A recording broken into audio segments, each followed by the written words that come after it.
ಇವತ್ತು ನನ್ನ ವಿಷಯ ಯುದ್ಧಕ್ಕಾಗಿ ಸಿದ್ಧ ಮನಸ್ಸು. ನೋಡಿದ್ರ ಎಷ್ಟು ಡ್ರೈ ಸ್ತೋತ್ರ ಬಂತು. ಯುದ್ಧಕ್ಕಾಗಿ ಸಿದ್ಧ ಮನಸ್ಸು. To will to war. Amen. ಯುದ್ಧಕ್ಕಾಗಿ ಒಂದು ಸಿದ್ಧ ಮನಸ್ಸು. ಆಧಾರವಾಗಿ ಕೆಲವೊಂದು ವಾಕ್ಯಗಳನ್ನು ನಿಮ್ಮ ಮುಂದೆ ಇಡ್ತೇನೆ. ನ್ಯಾಯಸ್ಥಾಪಕರು 3ನೇ ಅಧ್ಯಾಯ, ಬುಕ್ ಆಫ್ ಜಡ್ಜಸ್ ಚಾಪ್ಟರ್ 3, ಅದರ 1ನೇ ವಚನದಿಂದ 3ನೇ ವಚನದವರೆಗೂ ನಾನು ನಿಮಗಾಗಿ ಓದ್ತೇನೆ. ಕನಾನ್ಯರೊಡನೆ ನಡೆದ ಯುದ್ಧಗಳಲ್ಲಿ ಒಂದನ್ನು ನೋಡದೇ ಇದ್ದ ಇಸ್ರಾಯೇಲರನ್ನು ಪರೀಕ್ಷಿಸುವುದಕ್ಕೂ ಇಸ್ರಾಯೇಲ್ ಸಂತತಿಯವರಲ್ಲಿ ಯುದ್ಧ ವಿದ್ಯೆಯನ್ನು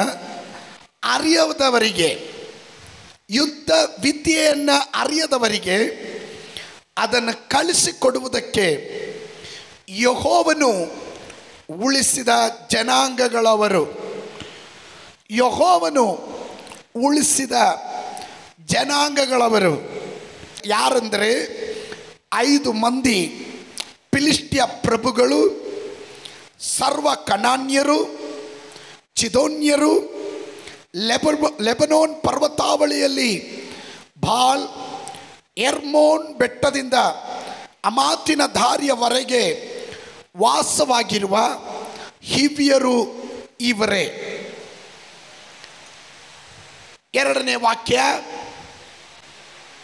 ಅಪೊಸ್ತಲರ ಕೃತ್ಯಗಳು 12ನೇ ಅಧ್ಯಾಯ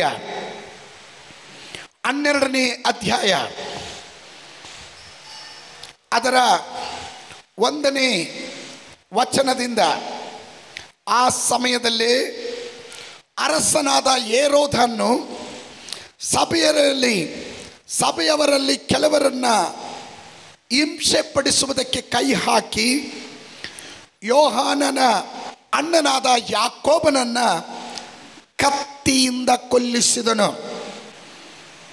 ಯೋಹಾನನ ಅಣ್ಣನಾದ ಯಾಕೋಬನನ್ನು ಕತ್ತಿಯಿಂದ ಕೊಲ್ಲಿಸಿದನು. ಇದು ಯಹೂದ್ಯರಿಗೆ ಮೆಚ್ಚುಗೆಯಾಗಿದೆ ಎಂದು ನೋಡಿ ಅಷ್ಟಕ್ಕೆ ನಿಲ್ಲದೆ ಪೇತ್ರನನ್ನು ಇಡಿಸಿದನು. ಆ ಕಾಲದಲ್ಲಿ ಹುಳಿ ಇಲ್ಲದ ರೊಟ್ಟಿಯ ಹಬ್ಬ ನಡೆಯುತ್ತಿತ್ತು. ಅವನನ್ನು ಪಸ್ಕ ಹಬ್ಬವಾದ ಮೇಲೆ ಜನರ ಮುಂದೆ ತರಿಸಬೇಕೆಂಬ ಯೋಚನೆಯಿಂದ ಸೆರೆಯಲ್ಲಿ ಹಾಕಿಸಿ ಅವನನ್ನು ಕಾಯಲಿಕ್ಕೆ 4 ಸಿಪಾಯಿಗಳಿದ್ದ 4 ಗುಂಪುಗಳ ವಶಕ್ಕೆ ಕೊಟ್ಟನು. ಪೇತ್ರನು ಸೆರೆಮನೆಯೊಳಗೆ ಕಾವಲಿನಲ್ಲಿದ್ದಾಗ ಸಭೆಯವರು ಅವನಿಗೋಸ್ಕರ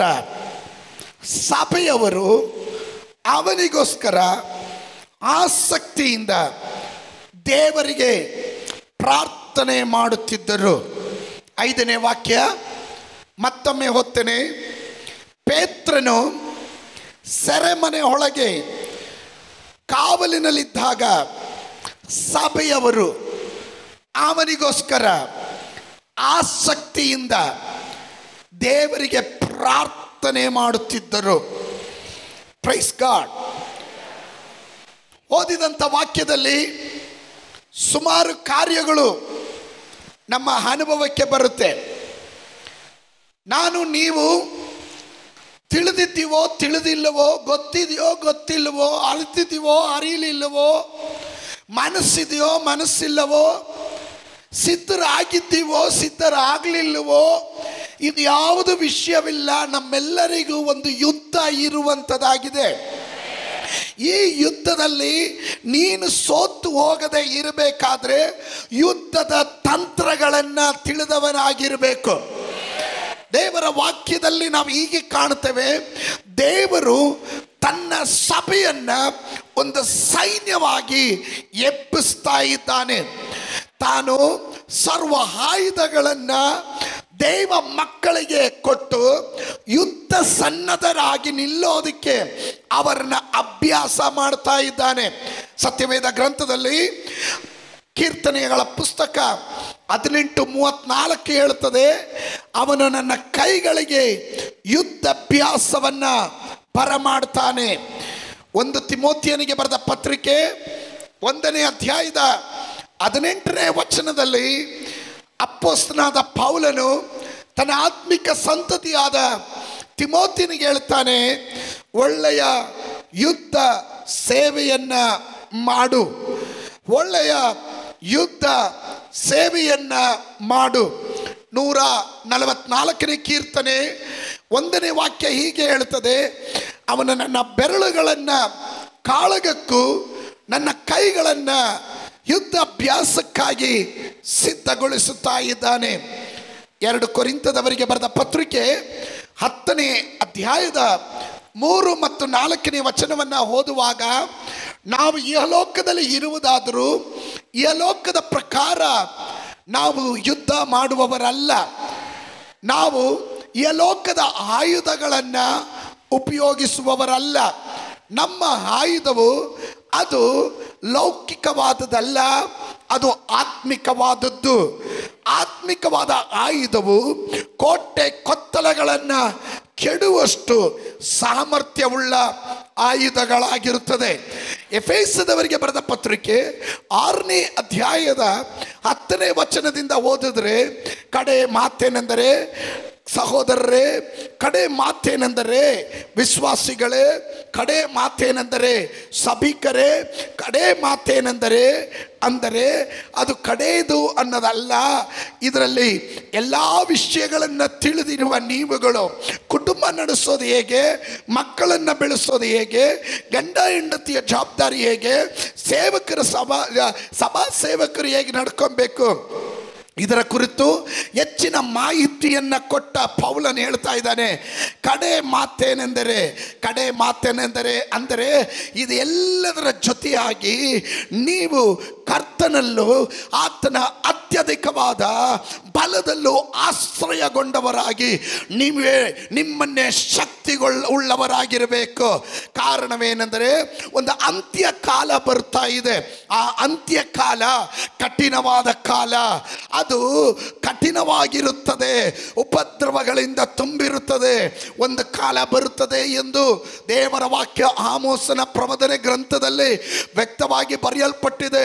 ಅದು ಅನ್ನದ ಕ್ಷಾಮವಲ್ಲ, ನೀರಿನ ಕ್ಷಾಮವಲ್ಲ, ದೇವರ ವಚನಕ್ಕೆ ಒಂದು ಕ್ಷಾಮ ಬರುವ ಕಾಲ ಬರುತ್ತದೆ. ಬೈಬಲನ್ನು ಒಪ್ಪನಾಗಿ ತಗೊಂಡು ಹೋಗಕ್ಕೆ ಆಗದೆ ಇರುವ ಕಾಲ, ಬೈಬಲನ್ನು ಕೈಯಲ್ಲಿ ಹಿಡಿಯಕ್ಕಾಗದೆ ಇರುವಂಥ ಕಾಲ ಬರುತ್ತೆ. ಅಂತ ಕಾಲ ಅದು ಕಠಿಣವಾದ ಕಾಲ ಬರ್ತಾ ಇರುವಾಗ ದೇವ ಜನರು ನಿದ್ದೆ ಮಾಡುವವರಲ್ಲ, ಯುದ್ಧಕ್ಕಾಗಿ ಸಿದ್ಧ ಮನಸ್ಸುಳ್ಳವರಾಗಿರಬೇಕು. ದೇವರ ವಾಕ್ಯ ಹೇಳುತ್ತದೆ, ಸೈತಾನನಿಗೆ ವಿರುದ್ಧವಾಗಿ ಹೋರಾಟ ಮಾಡೋದಕ್ಕೆ ನೀವು ಸರ್ವಾಯುಧಗಳನ್ನು ಧರಿಸಿದವರಾಗಿರಬೇಕು. ಸಿದ್ಧ ಮನಸ್ಸುಳ್ಳ ದೇವ ಮಕ್ಕಳು ಮಾತ್ರ ಗಟ್ಟಿಯಾಗೊಂದು ಸ್ತೋತ್ರ ಹೇಳಲ್ಲ. ನಾವು ಹೋರಾಟ ಮಾಡುವುದು ಮನುಷ್ಯ ಮಾತ್ರದವರ ಸಂಗಡವಲ್ಲ. ರಾಜತ್ವಗಳ ಮೇಲೆ, ಅಧಿಕಾರಗಳ ಮೇಲೆ, ಅಂಧಕಾರ ಶಕ್ತಿಗಳ ಮೇಲೆ, ಆಕಾಶ ಮಂಡಲದಲ್ಲಿ ಅಲೆದಾಡುತ್ತಿರುವ ದುಷ್ಟಾತ್ಮ ಸೇನೆಗಳ ಸಂಗಡ ನಮಗೊಂದು ಹೋರಾಟ ಇರೋದ್ರಿಂದ ದೇವ ಜನರೇ, ಯುದ್ಧ ತಿಳಿಯದೇ ಇರುವ ನಿನಗೋಸ್ಕರ ಯುದ್ಧಾಭ್ಯಾಸ ಮಾಡೋದಕ್ಕೆ ದೇವರು ಕೆಲ ಶತ್ರುಗಳನ್ನ ಮುಂದೆ ಇಟ್ಟಿರುತ್ತಾನೆ. Praise God. ಲೂಕನ ಬರೆದ ಸುವಾರ್ತೆ 11:21 ಹೀಗೆ ಹೇಳುತ್ತದೆ, ಒಬ್ಬ ಬಲಿಷ್ಠನು ಸರ್ವಾಯುಧಗಳನ್ನು ಧರಿಸಿಕೊಂಡು ತನ್ನ ಮನೆಯನ್ನು ಕಾಪಾಡಿಕೊಂಡಿರುವಾಗ ಅವನ ವಸ್ತುಗಳು ಭದ್ರವಾಗಿಯೇ ಇರುವವು. ಆದರೆ ಅವನಿಗಿಂತ ಬಲಿಷ್ಠನ ಬಂದು ಅವನನ್ನು ಸೋಲಿಸಿದ ಮೇಲೆ ಆ ಮೊದಲಿನವನು ನೆಚ್ಚಿಕೊಂಡಿದ್ದ ಆಯುಧಗಳನ್ನೆಲ್ಲ ತೆಗೆದುಕೊಂಡು ತಾನು ಸುಲಿಗೆ ಮಾಡಿದನ್ನ ಹಂಚಿಕೊಡುವೆನು. ಬಹಳ ಅರ್ಥ ಇರುವಂಥ ಮಾತನ್ನ ಯೇಸು ಸ್ವಾಮಿ ಹೇಳ್ತಾ ಇದ್ದಾರೆ. ಒಬ್ಬ ಬಲಿಷ್ಠನು ಸರ್ವ ಆಯುಧಗಳಿಂದ ತನ್ನ ಮನೆಯನ್ನು ಕಾಪಾಡಿಕೊಂಡಿರುವಾಗ ಅವನ ವಸ್ತುಗಳು ಭದ್ರವಾಗಿಯೇ ಇರುತ್ತದೆ.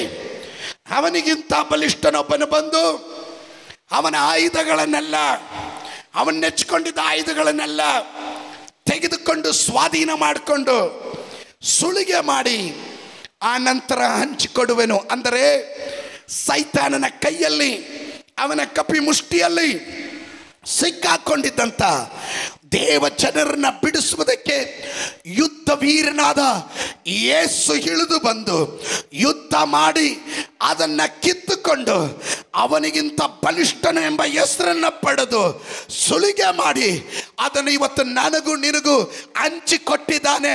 ಸೂತ್ರದಲ್ಲಿ ತೆಗೆದು ಸ್ತೋತ್ರ ಹೇಳು ಹೋಗೋದಕ್ಕಲ್ಲ, ಇನ್ನ ಆ ಯುದ್ಧ ಮುಂದುವರಿತಾನೆ ಇದೆ. ಆ ಯುದ್ಧಕ್ಕಾಗಿ ನಾನು ನೀನು ಸಿದ್ಧರಾಗಿರಲೇಬೇಕು. Listen to me very carefully. ಬಹಳ ಶ್ರದ್ಧೆಯಿಂದ ಗಮನಿಸ್ರಿ ಪ್ರಿಯರೇ. ಯುದ್ಧ ಅಂದ್ರೆ ಯಾರಿಗೂ ಇಷ್ಟ ಇಲ್ಲ. ಯುದ್ಧ ಬರೋದು ನಮಗೂ ಇಷ್ಟ ಇಲ್ಲ. ಯುದ್ಧ ನಡೆದ್ರೆ ದೇಶದ ಆರ್ಥಿಕ ಪರಿಸ್ಥಿತಿ ಅದು ಕೆಳಮಟ್ಟಕ್ಕೆ ಇಳಿದು ಹೋಗುತ್ತೆ. ಜನರು ಕಂಗಾಲಾಗುತ್ತಾರೆ. ಜನ ದೈನಂದಿನ ಜೀವನ ಅದು ಅಸ್ತವ್ಯಸ್ತಗೊಳ್ಳುತ್ತದೆ, ನಾಶನ ಆಗುತ್ತೆ, ಮರಣಗಳು ಸಂಭವಿಸುತ್ತದೆ. ಅದು ದೇಶದಲ್ಲಿ ನಡೆಯುವ ಯುದ್ಧ. ಆದರೆ ಒಂದು ಆತ್ಮಿಕನಿಗಾಗಿ ಯುದ್ಧ ಅವನು ಕಾಣುವ ಮಂಡಲದಲ್ಲಿ ಇದ್ದುಕೊಂಡು ಕಾಣದೇ ಇರುವ ಮಂಡಲದಲ್ಲಿರುವ ದುಷ್ಟ ಶಕ್ತಿಗಳಿಗೆ ವಿರುದ್ಧ ಹೋರಾಟ ಮಾಡ್ತಾ ಇರ್ತಾನೆ. ಆ ಹೋರಾಟದಲ್ಲಿ ಆತ್ಮಿಕನು ಜಯಶಾಲಿಯಾಗಿ ಹೊರಗಡೆ ಬರ್ತಾನೆ. ಆತ್ಮಿಕನು ಜಯಶಾಲಿಯಾಗಿ ಹೊರಗಡೆ ಬರ್ತಾನೆ. ಆ ಸಿದ್ಧ ಮನಸ್ಸುಳ್ಳವ್ರು ಯಾರಾದ್ರೂ ಇದರ ಒಳಗಡೆ ಇದ್ರೆ ಅವರು ಮಾತ್ರ ಗಟ್ಟಿಯಾಗೊಂದು ಆಮೇನ್ ಹೇಳ್ರಿ. ಆಮೇನ್. ಲಿಸನ್, ಶ್ರದ್ಧೆಯಿಂದ ಗಮನಿಸ್ರಿ. ಯಾರಿಗೂ ಯುದ್ಧ ಮಾಡೋ ಇಷ್ಟ ಇಲ್ಲ. ಆದರೆ ದೇವರು ನಿನ್ನನ್ನು ಆ ಸಂದರ್ಭಕ್ಕೆ ತಂದಾಕ್ತಾನೆ, ಆ ಸನ್ನಿವೇಶಕ್ಕೆ ತಂದಾಕ್ತಾನೆ. ಕಾರಣ ನೀನು ಯುದ್ಧ ಮಾಡಲೇಬೇಕೆಂಬ ನಿರ್ಣಯ ದೇವರು ಮಾಡಿಕೊಂಡಿದ್ದಾನೆ. ಸ್ತೋತ್ರ ಬರಲಿಲ್ಲ. ಓದಿದಂಥ ಆರಂಭದ ವಾಕ್ಯದಲ್ಲಿ ನಾವು ಕಾಣುತ್ತೇವೆ, ಯೆಹೋವನು ಉಳಿಸಿದ ಜನಾಂಗಗಳು, ಯೆಹೋವನೇ ಉಳಿಸಿರೋದು. ಶತ್ರುಗಳನ್ನ ದೇವರು ನಮ್ಮಿಂದ ಪೂರ್ಣವಾಗಿ ತೆಗೆಯದೇ ಇರೋದಕ್ಕೆ ಕಾರಣ ಏನಂದ್ರೆ ನೀನು ನಾನು ನಿದ್ದೆ ಮಾಡದೆ ಯುದ್ಧಕ್ಕೆ ಸಿದ್ಧರಾಗಬೇಕು. ಅದಕ್ಕೆ ಸ್ತೋತ್ರ ಬರಲಿಲ್ಲ. ನಿದ್ದೆ ಮಾಡಿ ಕಳೆಯೋ ಕಾಲ ಅಲ್ಲ ಇದು. ನೀನು ಯುದ್ಧ ಮಾಡೋದನ್ನ ಅಭ್ಯಾಸ ಮಾಡಲೇಬೇಕು. ಇಲ್ಲದಿದ್ರೆ ದೇವರು ನಿನ್ನ ಕೈಯಿಂದನೇ ಯುದ್ಧ ಮಾಡಿಸ್ತಾನೆ. ಈಜು ಬರದೆ ಇರೋನ್ನ ಬರಲ್ಲ ಅಂತ ದಡದಲ್ಲೇ ಇದ್ರೆ ಸಾಲದು. ಒಂದಿನ ನೀರಿಗೆ ದಬ್ಬೆ ಬಿಡ್ತಾರೆ. ನಿನ್ನ ಜೀವ ಉಳಿಬೇಕಾದ್ರೆ ಒಂದು ನಿನ್ನ ಕೈ ಕಾಲು ಒಡೆದು ಗೀಜಬೇಕು. ಸ್ವಲ್ಪ ನೀರು ಕುಡಿತೀಯ, ಕುಡಿದ್ರು ನೀನು ಬದುಕಲೇಬೇಕನ್ನೋ ಛಲ ಇದ್ರೆ ಕೈಯೋ ಕಾಲ ಒಡೆದು ದಡ ಸೇರ್ತೀಯ, ಇಲ್ಲ ನೀನು ಮುಳುಗೋಗ್ತೀಯ. ಇದು ಎರಡರ ನಂತರ ಬೇರೆ ಏನೂ ನಡೆಯಲ್ಲ. ಒಂದು ಸಮಾಧಿ ಸೇರ್ತೀಯ, ಇಲ್ಲ ಸ್ವರ್ಗ ಸೇರ್ತೀಯ. ಇದು ಎರಡರಲ್ಲಿ ನಿನಗೆ ಯಾವುದಾದ್ರೂ ಒಂದು ಸಂಭವಿಸುತ್ತೆ. ಅದಕ್ಕೆ ನೀನು ಸಿದ್ಧರಾಗಲೇಬೇಕು. ಸ್ತೋತ್ರ ಹೇಳಬೇಕು. ಈಗ ಸ್ತೋತ್ರ ಹೇಳಬೇಕು. Sometimes circumstances will put you in the battlefield. ಸಂದರ್ಭಗಳು ನಿನ್ನನ್ನು ತಗೊಬಂದು ಅಲ್ಲಿಗೆ ಹಾಕುತ್ತೆ. ನನಗೆ ಚೆನ್ನಾಗಿ ಗೊತ್ತು, ಈ ಸಭೆ ಕಟ್ಟುವಾಗ ಅನೇಕ ಹೋರಾಟಗಳು ಬಂತು. 95 ದಿವಸದಲ್ಲಿ ಈ ಸಭೆಯನ್ನು ಕಟ್ಟೋದಕ್ಕಿಂತ ಮನೋಹರವಾದ ಆಲಯವನ್ನು ಕಟ್ಟೋದು ಕನಸಲ್ಲೂ ಮನಸ್ಸಲ್ಲೂ ನೆನೆಸಕ್ಕಾಗದೇ ಇರುವಂಥ ಒಂದು ಕಾರ್ಯ.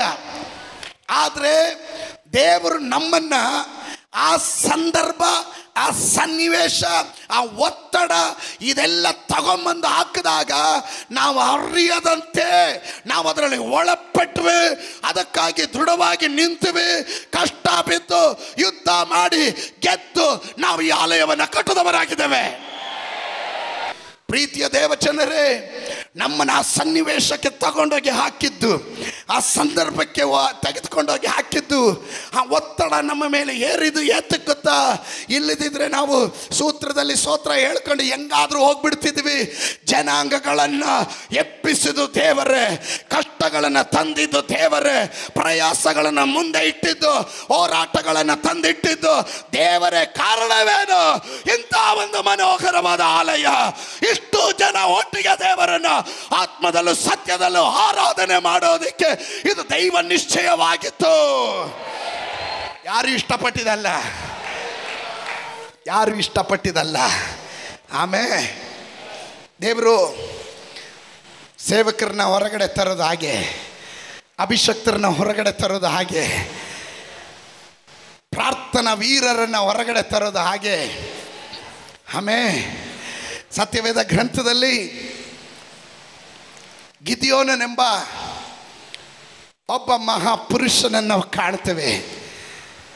ಅವನು ಭಯ ಉಳ್ಳವನಾಗಿದ್ದ, ಆದರೂ ದೇವರಿಗೆ ಗೊತ್ತು ಅವನೊಬ್ಬ ಪರಾಕ್ರಮಶಾಲಿ ಅಂತ.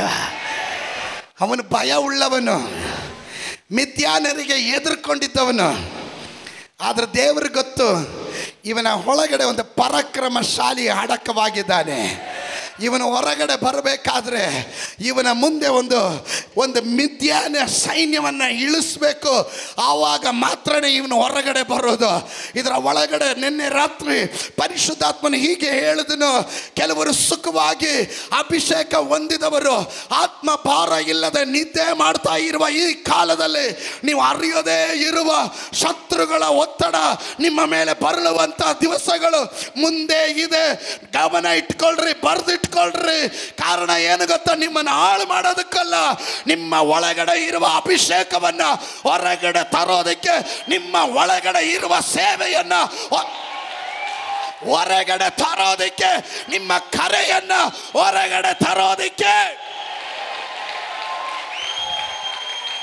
ಆಮೇಲೆ ಆಮೇಲೆ ಸತ್ಯವೇದ ಗ್ರಂಥದಲ್ಲಿ ನಾವು ಹೀಗೆ ಓದ್ತೇವೆ, ಒಂದು ಸಿಂಸೋನನು ಅವನ ಬಾಲ್ಯದಿಂದಲೇ ನಾಫ್ಸಿ ವೃತವನ್ನು ಆಚರಿಸಿದವನು. ಅವನ ಮುಂದೆ ಒಂದು ಫಿಲಿಷ್ಟಿಯರನ್ನು ತಂದು ಹಾಕಿದ್ದರಿಂದಲೇ ಅವನು ಎದ್ದು ಯುದ್ಧ ಮಾಡುವಂತನಾದನು. ಹಾಲೆಲೂಯಾ. ಇದರ ಒಳಗಡೆ ಇರುವ ದೇವ ಜನರೇ, ನಿನ್ನ ಮುಂದೆ ಕಷ್ಟ ಇದೆಯಾ, ಪ್ರಯಾಸ ಇದೆಯಾ, ನಿಂದೆ ಇದೆಯಾ, ಅವಮಾನ ಇದೆಯಾ, ಇಕ್ಕಟ್ಟಿದೆಯಾ, ಅಲ್ಲಲ್ಲಿ ಸೋಲಿದೆಯಾ, ನಿರಂತರವಾದ ಒತ್ತಡ ಇದೆಯಾ, ಅದರ ಅರ್ಥ ನೀನು ಯುದ್ಧಕ್ಕಾಗಿ ಸಿದ್ಧ ಮನಸ್ಸು ಮಾಡಬೇಕಾದ ಸಮಯವಾಯಿತು. ಎದ್ದೋಳು, ಎದ್ದು ಪ್ರಕಾಶಿಸಿ ದೇವರಿಗಾಗಿ. ಫಿಲಿಷ್ಟಿಯರನ್ನು ಇಟ್ಟಿದ್ದು ದೇವರೇ, ಮಿದ್ಯಾನರನ್ನು ಇಟ್ಟಿದ್ದು ದೇವರೇ, ನಿನಗೆ ರೋಗ ತಂದಿದ್ದು ದೇವರೇ, ನಿನಗೆ ಪ್ರತಿಕೂಲ ತಂದಿದ್ದು ದೇವರೇ, ನಿನಗೆ ಶತ್ರುಗಳನ್ನು ಎಪ್ಪಿಸಿದ್ದು ದೇವರೇ. ಅರ್ಥ ಆಗಲಿಲ್ಲ, ಕೆಲವರಿಗೆ ಅರ್ಥ ಆಗಲಿಲ್ಲ. ಓ, ದೇವರಂಗೆಲ್ಲ ಮಾಡಿಬಿಡ್ತಾರೆ ಅಂತ. ಹಲೋ, ದೇವ್ರಂಗೆಲ್ಲ ಮಾಡ್ತಾರೆ ಕಣ್ರಿ, ದೇವ್ರಂಗೆ ಮಾಡ್ತಾರೆ ಕಣ್ರಿ. ಕಾರಣ ಏನು ಗೊತ್ತಾ?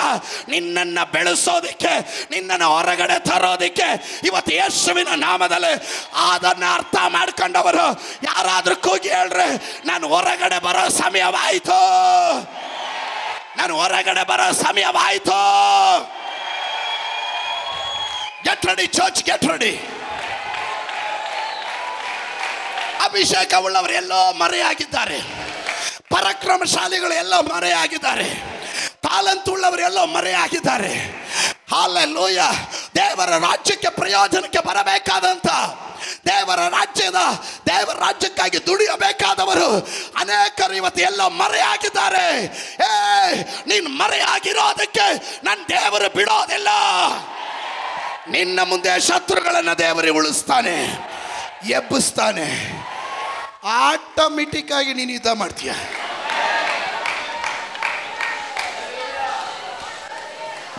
ಆಟೋಮೆಟಿಕ್ ಆಗಿ ನೀನು ಯುದ್ಧ ಮಾಡ್ತೀಯ. ನೀನು ಆಗಲ್ಲ ಅಂತ ಹೇಳಂಗೆ ಇಲ್ಲ, ನಡೆಯಲ್ಲ ಅಂತ. ಇದುವರೆಗೂ ಉಪವಾಸ ಮಾಡದೇ ಇರೋನು ಉಪವಾಸ ಮಾಡ್ತಾನೆ, ಪ್ರಾರ್ಥನೆ ಮಾಡದೇ ಇರೋನು ಪ್ರಾರ್ಥನೆ ಮಾಡ್ತಾನೆ, ಆಳದೇ ಇರೋನು ಆಳ್ತಾನೆ, ಅಲ್ಲಲ್ಲಿಯ ದುಡಿದೇ ಇರೋನು ದುಡಿತಾನೆ. ಇದೆಲ್ಲ ಮಾಡೋದಕ್ಕೆ ಕಾರಣ ಏನು ಗೊತ್ತಾ? ನಿನ್ನನ್ನು ದೇವರು ರಕ್ತ ಕೊಟ್ಟು ಬೆಲೆಗೆ ತೆಗೆದುಕೊಂಡಿರೋದು. ಸುಮ್ಮನೆ ಸೂತ್ರದಲ್ಲಿ ಸ್ತೋತ್ರ ಹೇಳು ಹೋಗೋದಕ್ಕಲ್ಲ. ನಿನ್ನ ಮೇಲೊಂದು ಅಭಿಷೇಕ ದೇವರು ಇಟ್ಟಿರೋದು. ಸಾಧಾರಣವಾದ ಮನುಷ್ಯನಾಗಿ ಜೀವಿಸಿ ಸಾಧಾರಣವಾಗಿ ಸಾಯೋದಕ್ಕಲ್ಲ. ನೀನು ಸರ್ವಶಕ್ತನ ಮಗನು, ನೀನು ಪರಾಕ್ರಮಶಾಲೆ ಎಂಬುದನ್ನ ಲೋಕಕ್ಕೆ ತೋರಿಸೋದಕ್ಕೆ ಸೈತಾನನ ಕಾಣತಕ್ಕಂತೆ ದೇವರು ನಿನ್ನನ್ನು ಉಪಯೋಗಿಸ್ಲಿಕ್ಕೆ ಹೋಗ್ತಾನೆ. ಆಮೇನ್. ಇಸ್ರಾಯೇಲ್ ಜನರಿಗೆ ವಿರುದ್ಧವಾಗಿ ಅಮೋನ್ಯರೆಲ್ಲ ಬರ್ತಾರೆ. ಇಸ್ರಾಯೇಲರಿಗೂ ಭಯ ಹುಟ್ಟಿಸ್ತಾರೆ. ಅಮೋನ್ಯರ ವಿರುದ್ಧ ನೀವು 1 ಸಮುವೇಲನ ಪುಸ್ತಕ 10-11ನೇ ಅಧ್ಯಾಯ ಮನೆಗೆ ಹೋದ್ಮೇಲೆ ನೋಡ್ರಿ. ಅಮೋನ್ಯರು ಇವ್ರನ್ನ ಕಪ್ಪ ಕಾಣಿಕೆ ಕೇಳ್ತಾರೆ, ಕೊಂದು ಬಿಡ್ತೀವಿ ಅಂತಾರೆ, ಯುದ್ಧ ಮಾಡ್ತೀವಿ ಅಂತ ಹೇಳಿ ಭಯಪಡಿಸ್ತಾರೆ. ಆ ಸಂದರ್ಭದಲ್ಲಿ ಇಸ್ರಾಯೇಲರು ಸಮಾಧಾನಕ್ಕಾಗಿ ಅಪೇಕ್ಷೆ ಪಡುವಾಗ ಅವರು ಮುಂದೆ ಇಟ್ಟಂಥ ಒಂದು ಷರತ್ತು, ಸರಿ ಯುದ್ಧ ಬೇಡ ಸಮಾಧಾನ ಕೊಡ್ತೀವಿ, ಪ್ರತಿಯೊಬ್ಬೊಬ್ಬನ ಬಲಗಣ್ಣು ಅಂದರೆ ಪ್ರತಿಯೊಬ್ಬೊಬ್ಬರ ಬಲಗಣ್ಣು ಅವನು ಕಿತ್ಕೊತಾನೆ. ಸ್ತೋತ್ರ. ಅಂದರೆ ನಿನ್ನನ್ನು ಕುರುಡು ಮಾಡಿ, ನಿನಗೆ ಸಮಾಧಾನದ ಹೆಸರಿನಲ್ಲಿ ಕುರುಡು ಮಾಡಿ ಅಲ್ಲಲ್ಲಿ ನಿನ್ನ ನಾಶ ಮಾಡೋದಕ್ಕೆ ಶತ್ರು ಅಮೋನ್ಯರು ಪ್ಲಾನ್ ಮಾಡ್ತಾರೆ. ಇದನ್ನು ಅರಿತಂಥ ಸೌಲನು, ಅಭಿಷೇಕ ಹೊಂದಿದ ಸೌಲನು, ಅವನ ಮೇಲೆ ಆತ್ಮನು ಬರಲು ಅವನು ಬಹು ಕುಪಿತನಾದನು.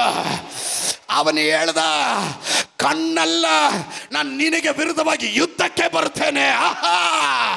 ಹಲ್ಲೆಲೂಯಾ.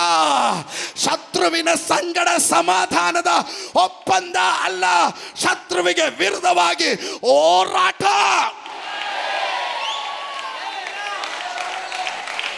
ಸ್ತೋತ್ರ ಸ್ತೋತ್ರ ಸ್ತೋತ್ರ ಸ್ತೋತ್ರ ಸ್ತೋತ್ರ. ನಿನ್ನ ಕಣ್ಣು ಕಿತ್ಕೊಳಕ್ಕೆ, ನಿನ್ನ ಸಂಪತ್ತನ್ನು ಕಿತ್ಕೊಳಕ್ಕೆ, ನಿನ್ನ ಆಸ್ತಿಯನ್ನು ಕಿತ್ಕೊಳಕ್ಕೆ, ನಿನ್ನ ಮಕ್ಕಳನ್ನ ಕಿತ್ಕೊಳಕ್ಕೆ, ನಿನಗೆ ಕಣ್ಣಾಗಿರಬೇಕಾದದ್ದು, ನಿನಗೆ ದೃಷ್ಟಿಯಾಗಿರಬೇಕಾದದ್ದು, ಬೆಲೆ ಉಳ್ಳದು ಅಲ್ಲಲ್ಲಿ ಅದು ಶತ್ರುವಿನ ನೋಟ. ಇವತ್ತು ಯಾರಾದರೂ ಯುದ್ಧಕ್ಕೆ ಸಿದ್ಧ ಮನಸ್ಸುಳ್ಳವರು ಯಾರಾದರೂ ಇದ್ರೆ ಹೇಳ್ರಿ, ನನ್ನ ಜೀವ ಹೋದ್ರೂ ಪರವಾಗಿಲ್ಲ, ಶತ್ರುವೇ ನಾನು ನಿನಗೆ ಎದುರುಕೊಂಡು ಜೀವನ ಮಾಡೋದಿಲ್ಲ, ನಾನು ನಿನಗೆ ವಿರುದ್ಧವಾಗಿ ಯುದ್ಧಕ್ಕೆ ಬರುತ್ತೆ. ಇದರ ಈ ಅಗಲತ್ತಿನಲ್ಲಿ ಯುದ್ಧಕ್ಕಾಗಿ ಕೆಲವರನ್ನ ದೇವರು ಇಟ್ಟಿದ್ದಾನೆ ನಮ್ಮ ಮುಂದೆ.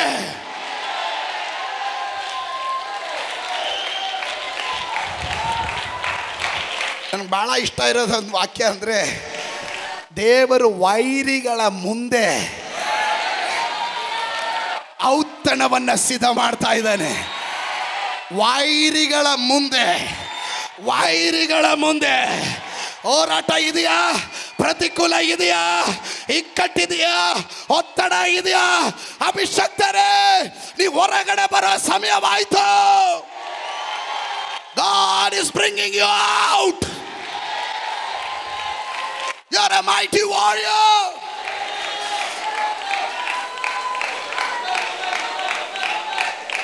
ಆಮೇಲೆ ನಿನ್ನ ಒಳಗಡೆ ಇರುವ ತಾಲಂತು ತುಕ್ಕಿಡಿಯೋದಕ್ಕಲ್ಲ, ನಿನ್ನ ಒಳಗಡೆ ಇರುವ ಅಭಿಷೇಕ, ನಿನ್ನ ಒಳಗಡೆ ಇರುವ ಝೀಲ್, ಆಸಕ್ತಿ ಇದೆಯಲ್ಲ, ಅದು ಕಡಿಮೆ ಆಗಬಾರ್ದಂತಾನೆ ದೇವರು ನಿನ್ನನ್ನು ಶತ್ರುವಿನ ಕೈ ಕೊಟ್ಟುಬಿಟ್ಟು ತಮಾಷೆ ನೋಡ್ತಾ ಇರೋದಿಲ್ಲ. ನಿನ್ನ ಎಡಗಡೆ 1000, ಬಲಗಡೆ 10,000 ಸತ್ತು ಬಿದ್ದರೂ ನಿನಗೆ ಯಾವ ಕೇಡು ಸಂಭವಿಸದೆ ಇರತಕ್ಕಂತೆ ತನ್ನ ದೂತರ ದಂಡನ್ನೇ ಇಳಿಸಿ ಕಾಪಾಡುವ ದೇವರು ನಿನಗೆ ಆಶ್ರಯವೂ ದುರ್ಗವೂ ಆಗಿದ್ದಾನೆ, ಕೋಟೆಯೂ ಆಗಿದ್ದಾನೆ, ಬಂಡೆಯೂ ಆಗಿದ್ದಾನೆ, ಗುರ್ರಾಣಿಯೂ ಆಗಿದ್ದಾನೆ. ಅವನು ತಮಾಷೆ ನೋಡೋದಕ್ಕಲ್ಲ, ನಿನಗೆ ಯುದ್ಧಾಭ್ಯಾಸವನ್ನ ಮಾಡೋದಕ್ಕೆ. ನೀನು ಯುದ್ಧ ವೀರನ ಮಗನಾಗಿರೋದ್ರಿಂದ, ಯುದ್ಧ ವೀರನ ಮಗಳಾಗಿರೋದ್ರಿಂದ ನೀನು ವೀರನಂತೆ ಇರಬೇಕು. ಏಡಿ ಆಗಲ್ಲ. ನೀರಿಗೆ ಹಾಕಿದ್ರೆ ನೆನೆಯೋದು ಇಲ್ಲ, ಬೆಂಕಿಗೆ ಹಾಕಿದ್ರೆ ಉರಿಯೋದೇ ಇಲ್ಲ. ಸತ್ವ ಎನ್ನ ವಿಶ್ವಾಸ ಜೀವನ ಬೇಡ.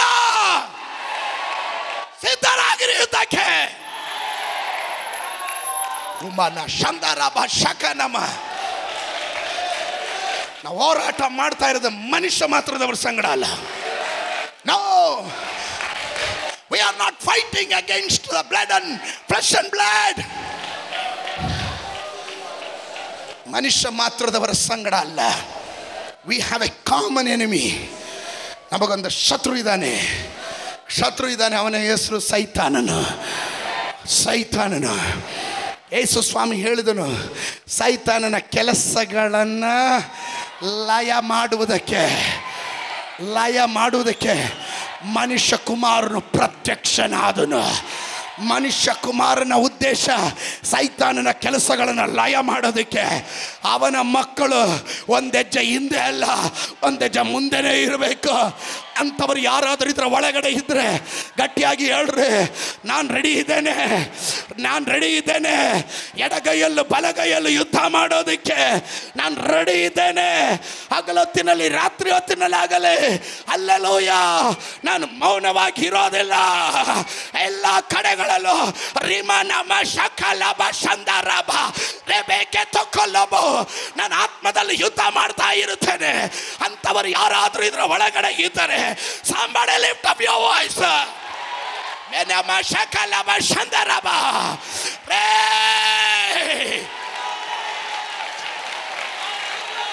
ಹೊರಗಡೆ ಬರ್ತೀರಾ? You will come out. ನೀನು ಬಂದೇ ಬರ್ತೀಯಾ? ನೀನು ಬರಲ್ಲ ಅಂತ ಎಷ್ಟೇ ಹೇಳಿದ್ರು ನಿನ್ನ ಮುಂದೆ ಶತ್ರುವಿನ ದೇವರು ಬಿಡ್ತಾನೆ.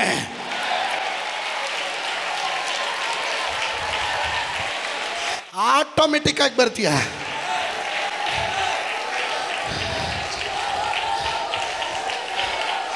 ದಾವೀದನಿಗೆ ಇಷ್ಟನೇ ಇಲ್ಲ. ಕಾಡಲ್ಲಿ ಯಾರು ತಂಟ ಇಲ್ಲರೆ ಕಿನ್ನರಿ ಬಾರಿಸ್ಕೊಂಡು ಒಬ್ಬನೇ ಏಕಾಂತವಾಗಿ ಒಳ್ಳೆಯ ಕುರುಬನನ್ನು ಹಾಡಿಕೊಂಡು ಸ್ತೋತ್ರ ಹೇಳೋದು ದಾವೀದನಿಗೆ ಇಷ್ಟ. ಆದರೆ ದಾವೀದನ ಮೇಲೆ ಸುರಿದಂಥ ಆ ತೈಲ ಇದೆಯಲ್ಲ, ಅದು ಅವನನ್ನು ಕಾಡಲ್ಲೇ ಉಳಿಸಲ್ಲ. ಕೇವಲ ಗಿಟಾರ್ ಬಾರಿಸ್ಕೊಂಡೇ ಉಳಿಯೋಕ್ಕಲ್ಲ, ಅಲ್ಲಿಂದ ಒಂದು ನೆಕ್ಸ್ಟ್ ಲೆವೆಲ್ ಇದೆ. ನೀನು ಪ್ರಾರ್ಥನೆ ಮಾಡ್ಕೊಂಡು ಅದೇ ಬೌಂಡ್ರಿಯಲ್ಲಿ ಇರೋದಲ್ಲ.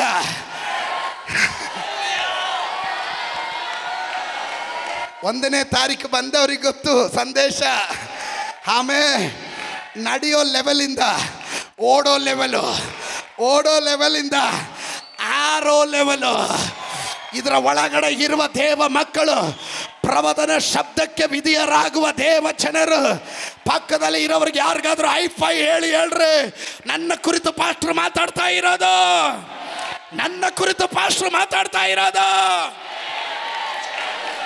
ಲೆವೆಲ್ ಚೇಂಜ್ ಆಗ್ತಾ ಇದೆ ರೀ ಹೇಳಿ. ಪಕ್ಕದಲ್ಲಿರೋ ಕೈ ಕೊಟ್ಟು ಹೇಳ್ರಿ, ಲೆವೆಲ್ ಚೇಂಜ್ ಆಗ್ತಾ ಇದೆ ಅಂತ ಹೇಳ್ರಿ.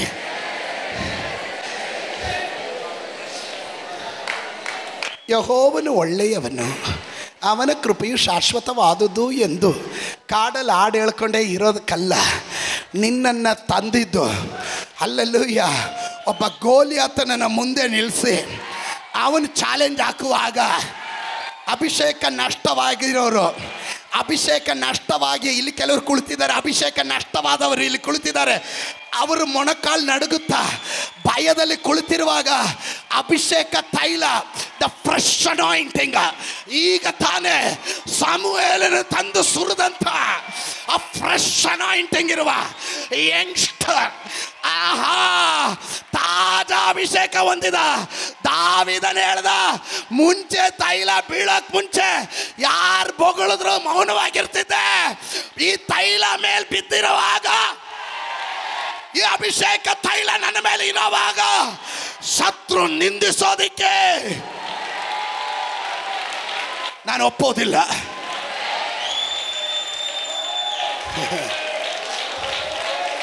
Get ready.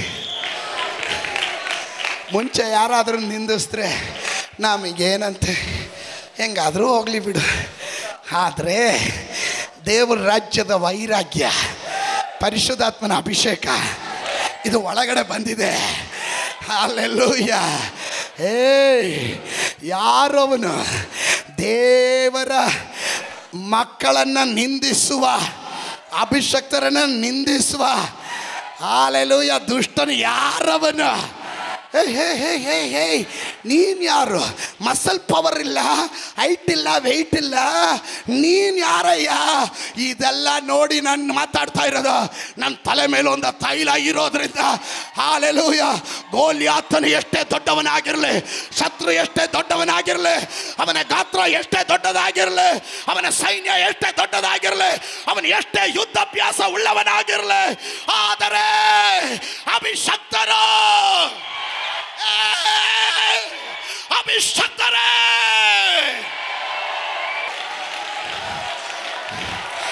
ನೀನು ಈಟಿ ಕತ್ತಿಯೊಂದಿಗೆ ಬರ್ತೀಯ, ನಾನು ಕಲ್ಲು ಕವಣೆಯೊಂದಿಗೆ ಬರ್ತೀನಿ. ನೀನು ನಿಂದಿಸುವ ಯೆಹೋವನ ಹೆಸರಿನಲ್ಲಿ ಬರ್ತೇನೆ. ಆ ಹೆಸರಿನಲ್ಲಿ ಅಧಿಕಾರ ಇದೆ, ಆ ಹೆಸರಿನಲ್ಲಿ ಅಭಿಷೇಕ ಇದೆ, ಆ ಹೆಸರಿನಲ್ಲಿ ಜಯ ಇದೆ. ಒಬ್ಬೊಬ್ಬರು ಯಾರಾದ್ರೂ ಹೇಳ್ರಿ, ಬರ್ರಿ ಶತ್ರುಗಳು ಎಷ್ಟೇ ಬರಲಿ, ನಾನು ಎದ್ದು ಬರೋದು ತೋಳು ಬಲದಿಂದಲ್ಲ, ಕತ್ತಿ ಬಲದಿಂದಲ್ಲ, ಹಣ ಬಲದಿಂದಲ್ಲ, ನೀವು ನಿಂದಿಸುವ ಆ ಯೆಹೋವನ ನಾಮದಲ್ಲಿ. ನಾವು ಭಯಪಡೋರಲ್ಲ, ನಾವು ಭಯಪಡೋರಲ್ಲ.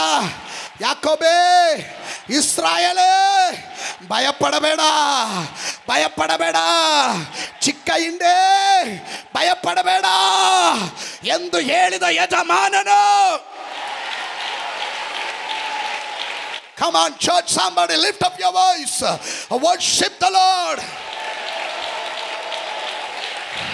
ಜೋಳು ಬಿದ್ದ ಕೈಗಳನ್ನು, ನಡುಗುವ ಮೊಣಕಾಲುಗಳನ್ನು ಸುಧಾರಿಸ್ಕೊಳ್ರೆ. ಇದು ಯುದ್ಧಕ್ಕಾಗಿರುವ ಸನ್ನಹ, ಇದು ಯುದ್ಧಕ್ಕಾಗಿರುವ ಸಿದ್ಧತೆ. Hallelujah, hallelujah, hallelujah.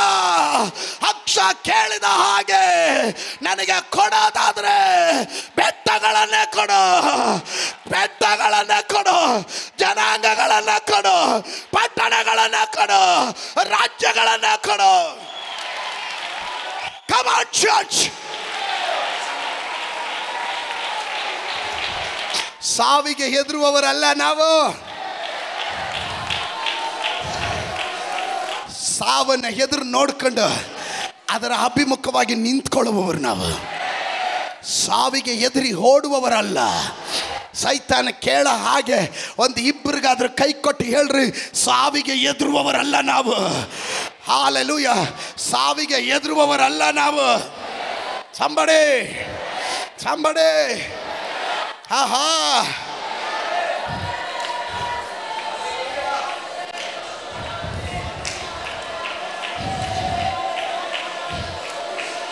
ಪರಾಕ್ರಮಶಾಲಿಗಳು ಇಲ್ಲಿದ್ದೀರಾ ಅಂತ ನೋಡ್ತಾ ಇದ್ದೀನಿ.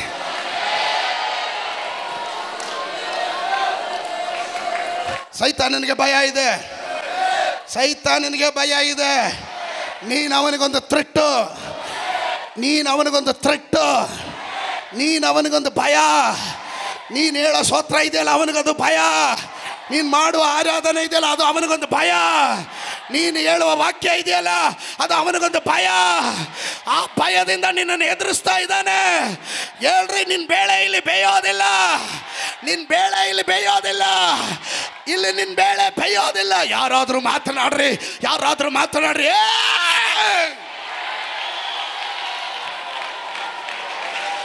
ನನ್ನಲ್ಲಿರುವಂತಹ ಆತ್ಮ, ನಿಮ್ಮಲ್ಲಿರುವಂತಹ ಆತ್ಮ ಏಡಿ ತನ್ನದ ಆತ್ಮ ಅಲ್ಲ, ಅಲ್ಲ, ಅಲ್ಲ, ಅಲ್ಲ, ಅಲ್ಲ. ಯಾರಾದರೂ ಹೇಳ್ರಿ, ಏಡಿತನದ ಆತ್ಮ ಅಲ್ಲ, ಬಲ, ಶಿಕ್ಷಣ ಮತ್ತು ಮತ್ತು ಮತ್ತು ಧೈರ್ಯದ ಆತ್ಮ. Come on, ready to fight.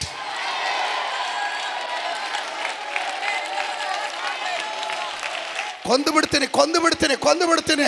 ಮಾತಾಡಿದ್ರೆ ಕೊಂದು ಬಿಡ್ತೀನಿ, ಹೆಸರು ಹೇಳಿದ್ರೆ ಹೊಡೆದಾಕ್ಬಿಡ್ತೀನಿ, ಸಾಯಿಸಾಕ್ಬಿಡ್ತೀನಿ.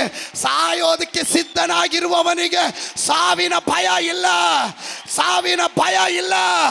ಅಭಿಷಕ್ತರಿಗೆ ಸಾವಿನ ಭಯ ಇಲ್ಲ. Come on church, get ready for the war.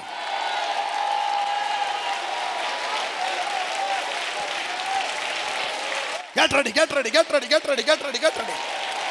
Get ready, get ready, get ready, get ready. Get ready, get ready, get ready. Rabadalaba Shandarabatolo. Rebekete Kelobo. We are ready to fight.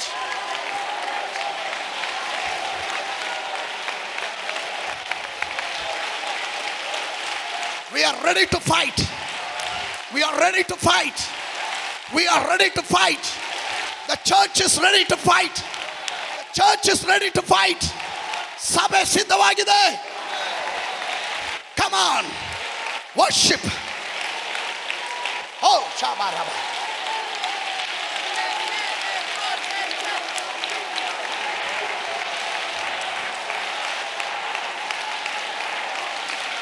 ಯುದ್ಧ ಇಲ್ಲದ ಯಾವುದು ಸ್ವಾಧೀನ ಆಗೋದಿಲ್ಲ. ಯುದ್ಧ ಇಲ್ಲದ ಯಾವುದು ಸ್ವಾಧೀನ ಆಗೋದಿಲ್ಲ. ವಾಗ್ದಾನಗಳು ನಿನಗುಳ್ಳದು. ವಾಗ್ದಾನಗಳು ನಿನಗುಳ್ಳದು. ಒಡಂಬಡಿಕೆ ನಿನಗುಳ್ಳದು. ಫೈಟ್. ಶ್ರೇಷ್ಠ ಹೋರಾಟವನ್ನು ಮಾಡು. ಶ್ರೇಷ್ಠ ಹೋರಾಟವನ್ನು ಮಾಡು. ಸಂಬಡೆ ಶ್ರೇಷ್ಠ ಹೋರಾಟ.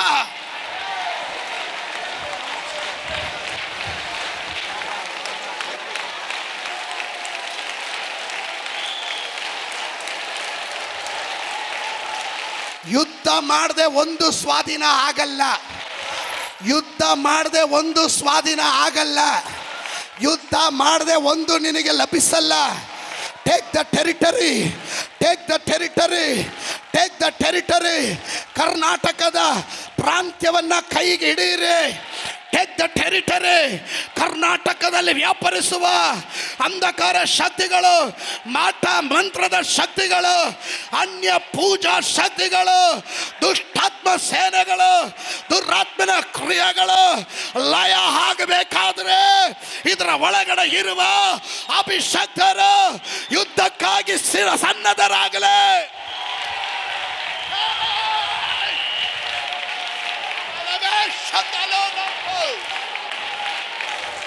ವೈರಿಗಳ ಮುಂದೆ ಔತಣ ಸಿದ್ಧ ಮಾಡ್ತಾನೆ. ವೈರಿ ಇದಾನ, ಔತಣ ಇದೆ. ಹೋರಾಟ ಇದೆಯಾ? ಔತಣ ಇದೆ. ಇದೆ ಇದೆ. ಯಾರಿಗೂ ಇಲ್ಲದೆ ಇರುವ ಪ್ರಯಾಸ, ಯಾರಿಗೂ ಇಲ್ಲದೆ ಇರುವ ಕಷ್ಟ, ಯಾರಿಗೂ ಬರಬಾರ್ದು ಇರೋಂಥ ವೇದನೆಗಳು ಯಾಕೆ ನನಗೆ ಅಂತ ಕೇಳ್ತೀಯ? ನಿನ್ನ ಒಳಗಡೆ ಒಬ್ಬ ಆತ್ಮಿಕ ಮನುಷ್ಯನಿದ್ದಾನೆ. ಅವನಿಗೊಂದು ಸ್ಪೆಷಲ್ ಕರೆ ಇದೆ. ಅವನಿಗೆ ಒಂದು ಸ್ಪೆಷಲ್ ಅನಾಯಿಂಟಿಂಗ್ ಇದೆ. ಅದು ನೀನು ಮಾತ್ರ ಅಲ್ಲ, ನಿನ್ನ ಬೌಂಡ್ರಿಯಲ್ಲಿ ಮಾತ್ರ ಅಲ್ಲ. ಪಟ್ಟಣ ನಿನಗಾಗಿ ಕಾಯ್ತಾ ಇದೆ. ಜಿಲ್ಲೆಗಳು ಕಾಯ್ತಾ ಇದೆ. ತಾಲೂಕುಗಳು ಕಾಯ್ತಾ ಇದೆ. ರಾಜ್ಯಗಳು ಕಾಯ್ತಾ ಇದೆ. ಜನಾಂಗಗಳು ಕಾಯ್ತಾ ಇದೆ. ನಿನ್ನನ್ನು ಒತ್ತಡ ಏರ್ತಾ ಇರೋದು ಯಾಕೆ ಗೊತ್ತಾ? ನೀನು ಎದ್ದು ಯುದ್ಧ ಮಾಡಬೇಕು.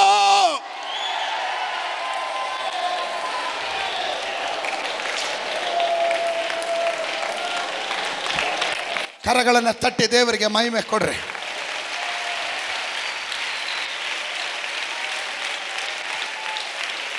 ಜಸ್ಟ್ ಇಂಟ್ರೊಡಕ್ಷನ್ ಹಾಕಿದ್ದೀನಿ ಅಷ್ಟೇ.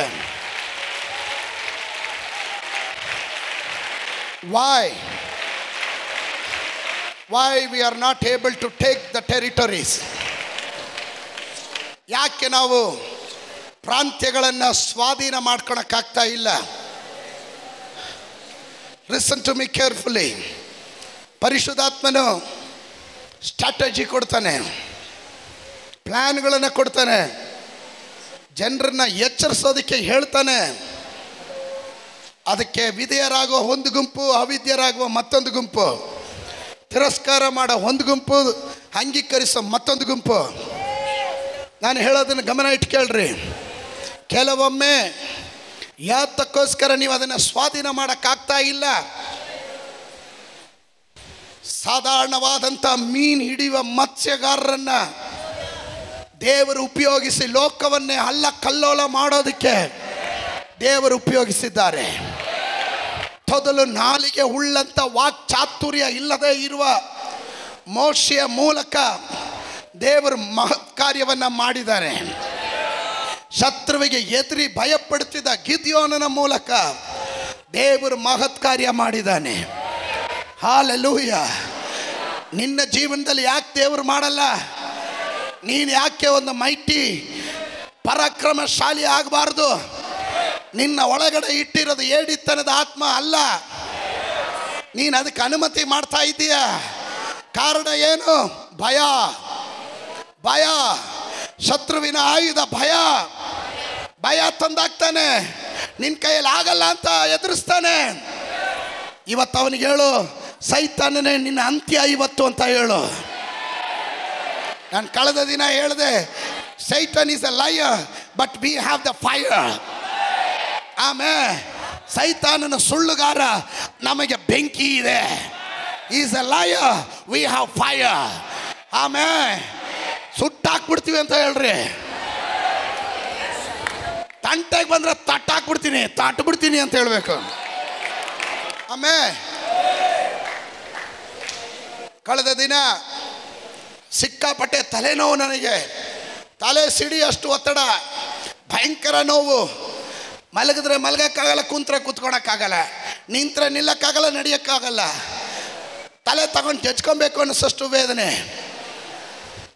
ಎಲ್ಲರೂ ಹೇಳಿದ್ರು ಬಿ ಪಿ ಚೆಕ್ ಮಾಡಿದ್ರಾ? ನನ್ನ ಹೆಂಡತಿ ಊರಲ್ಲಿ ಇರಲಿಲ್ಲ, ಅವಳು ಕೇರಳದಿಂದ ಒಂದು 50 ಸತಿ ಫೋನ್ ಮಾಡಿದ್ಲು, ಬಿ ಪಿ ಚೆಕ್ ಮಾಡಿ, ಫಸ್ಟ್ ಬಿ ಪಿ ಚೆಕ್ ಮಾಡಿ ಅಂದೆ. ನಾನು ಅವಳಿಗೆ ಒಂದೇ ಮಾತು ಹೇಳಿದೆ, ಬಿ ಪಿಗೆ ನನ್ನ ಕಂಡ್ರೆ ಭಯ ಅಂದೆ. ಬಿ ಪಿಗೆ ನನ್ನ ಕಂಡ್ರೆ ಭಯ. ರೋಗ ನಿಮ್ಮನ್ನು ಆಳ್ವಿಕೆ ಮಾಡೋದಲ್ಲ, ರೋಗವನ್ನು ನೀವು ತುಳಿಬೇಕು. That is a kind of spirit. ಸ್ತೋತ್ರ ಹೇಳಲಿಲ್ಲ. ಆಮೇಲೆ ಇವರೆಲ್ಲರ ಒತ್ತಡದಿಂದ ಒಂದ್ಸತಿ ದಯವಿಟ್ಟು ಒಂದ್ಸತಿ ಚೆಕ್ ಮಾಡೋಕ್ಕೇನಂತೆ ಅಂದರು. ನಾನು ಹೇಳಿದೆ, ಬಿ ಪಿಗೆ ನನ್ನ ಕಂಡ್ರೆ ಭಯ ಬೇಡ ಅಂದೆ. ಕೇಳಲಿಲ್ಲ, ಚೆಕ್ ಮಾಡಿದ್ರು, ನೋಡಿದ್ರೆ ಎಲ್ಲ ನಾರ್ಮಲ್ ಇತ್ತು. ನಾನು ಆವಾಗಲೇ ಹೇಳಲಿಲ್ವಾ ಬಿ ಪಿಗೆ ನನ್ನ ಕಂಡ್ರೆ ಭಯ ಅಂತ? ಭಯಪಡಿಸೋರು ಯಾರಾದ್ರೂ ಇದ್ರೆ ಸೈತಾನನನ್ನ.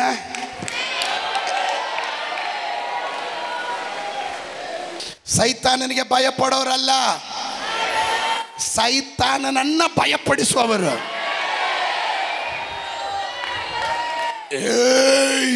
ತಿಂದು ಬಿಡ್ತೀನಿ, ಬರೋಣ ಬಾ, ನಾನೇ ಬರಲ್ಲ, ನೀನೇ ಬರ್ತೀಯ. ದೇವರ ವಾಕ್ಯ ಹೇಳ್ತದೆ, ಕರ್ತನಿಗೆ ಒಳಗಾಗಿರಿ, ಸೈತಾನನನ್ನ ಎದುರಿಸಿರಿ, ಆಗ ಅವನು ನಿಮ್ಮನ್ನ ಬಿಟ್ಟು ಓಡಿ ಹೋಗುವನು.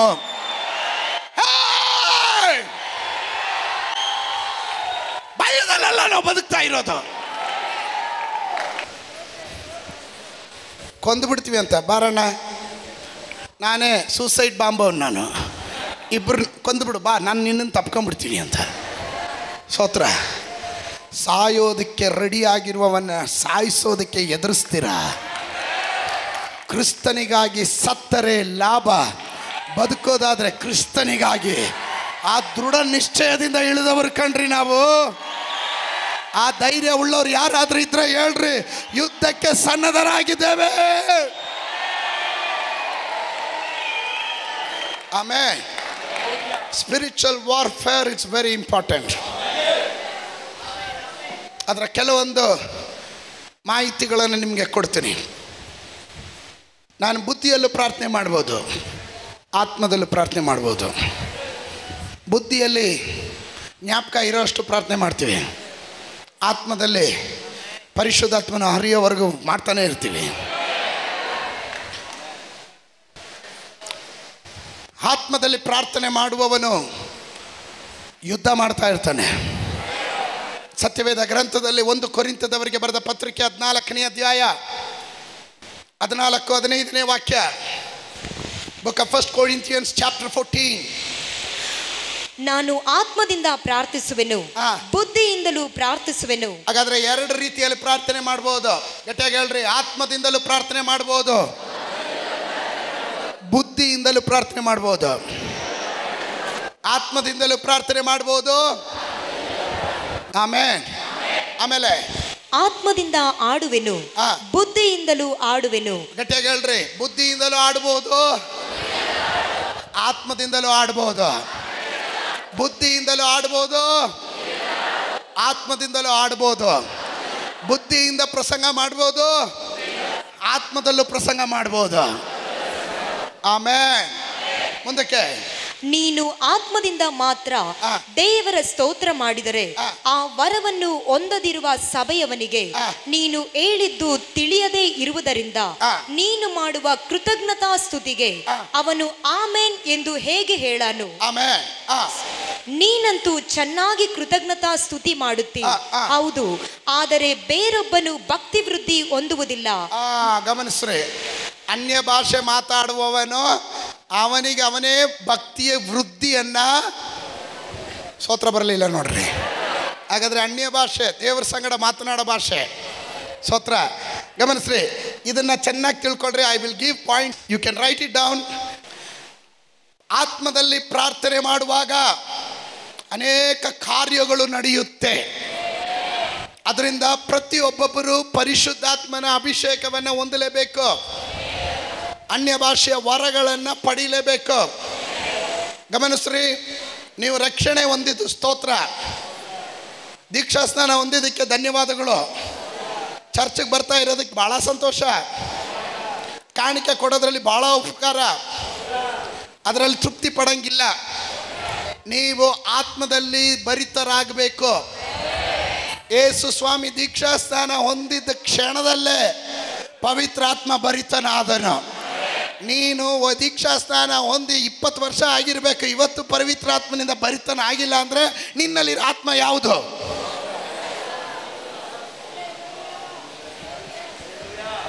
ಯೇಸು ಪವಿತ್ರಾತ್ಮ ಭರಿತನಾದದ್ದು ದೀಕ್ಷಾಸ್ನಾನ ಹೊಂದಿದ ಕ್ಷಣದಲ್ಲೇ. ಸ್ವರ್ಗ ತೆರೀತು. ಅಯ್ಯೋ ದೇವರೇ, ಸ್ತೋತ್ರ ಹೇಳಲಿಲ್ವಲ್ಲ. ಆಮೇಲೆ ಆತ್ಮದಲ್ಲಿ ಪ್ರಾರ್ಥನೆ ಮಾಡುವ ಪ್ರತಿಯೊಂದು ದೈವ ಮಕ್ಕಳಿಗೂ ಕೆಲವೊಂದು ಕಾರ್ಯಗಳು ನಡೆಯುತ್ತೆ. ನಂಬರ್ 1 ನೋಡ್ರಿ, ಸತ್ಯವೇದ ಗ್ರಂಥ ತಂದಿರೋರು 1 ಕೊರಿಂಥದವರಿಗೆ ಬರೆದ ಪತ್ರಿಕೆ 14ನೇ ಅಧ್ಯಾಯ 4 ಮತ್ತು 5ನೇ ವಚನ. ವಾಣಿಯನ್ನಾಡುವವನು ತನಗೆ ಮಾತ್ರ ಭಕ್ತಿ ವೃದ್ಧಿಯನ್ನುಂಟು ಮಾಡುತ್ತಾನೆ, ಪ್ರವಾದಿಸುವನು ಸಭೆಗೆ ಭಕ್ತಿ ವೃದ್ಧಿಯನ್ನುಂಟು ಮಾಡುತ್ತಾನೆ. 2 ಕಾರ್ಯ. 1, ವಾಣಿಯನ್ನ ಆಡುವವನು, ಅನ್ಯ ಭಾಷೆ ಮಾತಾಡುವವನು ಯಾರಿಗೆ ಭಕ್ತಿ ವೃದ್ಧಿ ಉಂಟು ಮಾಡ್ತಾನೆ? ತನಗೆ. ಅಂದ್ರೆ ನೀನು ಮಾತಾಡಿದ್ರೆ ನಿನಗೆ, ನೀನು ತಿಂದ್ರೆ ನಿನಗೆ, ನಿಮ್ಮ ಹೊಟ್ಟೆಗೆ ನೀವು ತಿನ್ಬೇಕು. ಅಯ್ಯೋ, ನನ್ನ ಹೆಂಡತಿ ತುಂಬ ಚೆನ್ನಾಗಿ ಅನ್ಯ ಭಾಷೆ ಮಾತಾಡ್ತಾಳೆ, ಥ್ಯಾಂಕ್ ಯು. ಅವಳು ಹೊಟ್ಟೆ ತುಂಬುತ್ತೆ, ನೀನು ಒಣಗೋಗ್ತೀಯ. ಸ್ತೋತ್ರ ಬರಲಿಲ್ಲ ನೋಡ್ರಿ, ಗಟ್ಟಿಯಾಗಿ ಹೇಳ್ರಿ, ಸ್ತೋತ್ರ ಹೇಳ್ರಿ. ವಾಣಿಯನ್ನು ಆಡುವವನು ತನಗೆ ತಾನು ಭಕ್ತಿ ವೃದ್ಧಿಯನ್ನ ಮಾಡ್ಕೊಳ್ತಾನೆ, ಪ್ರವರ್ತಿಸುವವನು ಸಭೆಗೆ ವೃದ್ಧಿಯನ್ನ ಉಂಟು ಮಾಡ್ತಾನೆ. ಆಮೇಲೆ ಮುಂದಕ್ಕೆ, ನೀವೆಲ್ಲರೂ ವಾಣಿಗಳನ್ನಾಡಬೇಕೆಂದು ನಾನು ಅಪೇಕ್ಷಿಸಿದರು, ಅದಕ್ಕಿಂತಲೂ ನೀವು ಪ್ರವಾದಿಸಬೇಕೆಂಬುದೇ ನನ್ನಿಷ್ಟ.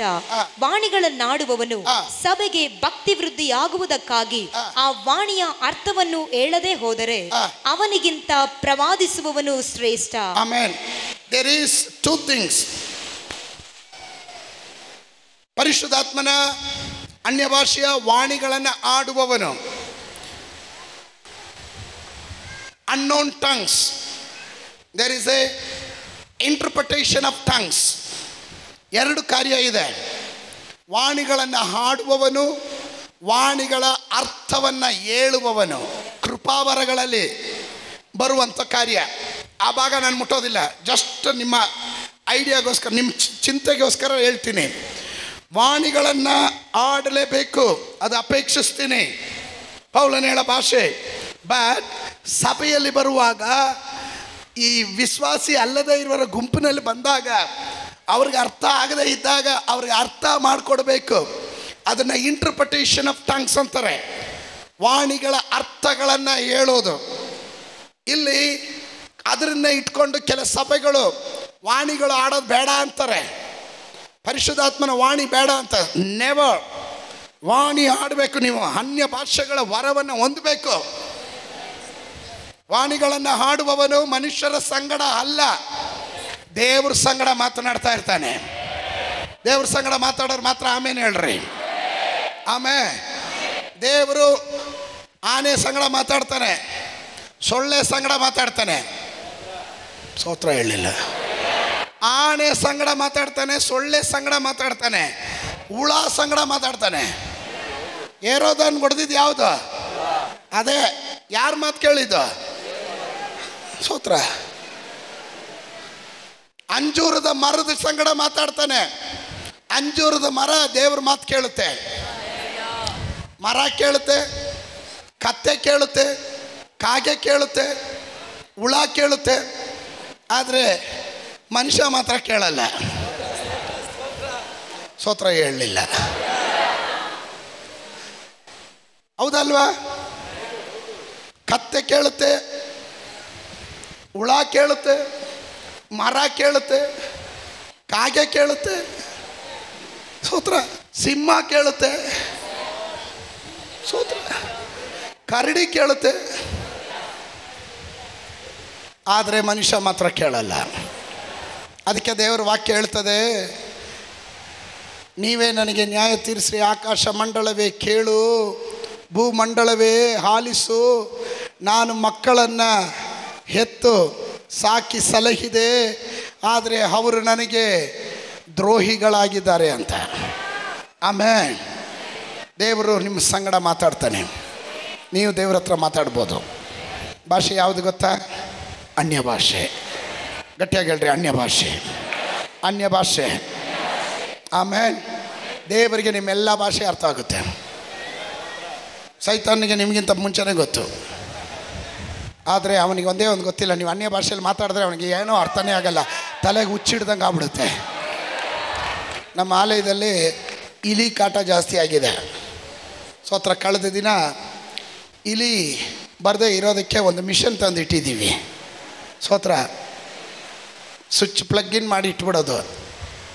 ನಿಮಗೇನು ಗೊತ್ತಾಗೋದೇ ಇಲ್ಲ, ಅಲ್ಲಿ ಇರೋದೇ ಗೊತ್ತಾಗಲ್ಲ ಅದು, ಆದರೆ ಇಲಿಗೆ ಮಾತ್ರನೇ ಗೊತ್ತಾಗೋದಂತೆ. ಕಳೆದ ದಿನ ಒಂದು ಡಾಕ್ಟ್ರು ಬಂದಿದ್ದರು ನಮ್ಮ ಮನೆಗೆ. ಬ್ರದರ್ಸ್ ಎಲ್ಲ ಇದ್ದರು. ಡಾಕ್ಟರ್ ದಿಲೀಪ್ ಕೇರಳದಿಂದ ಬಂದಿದ್ದರು.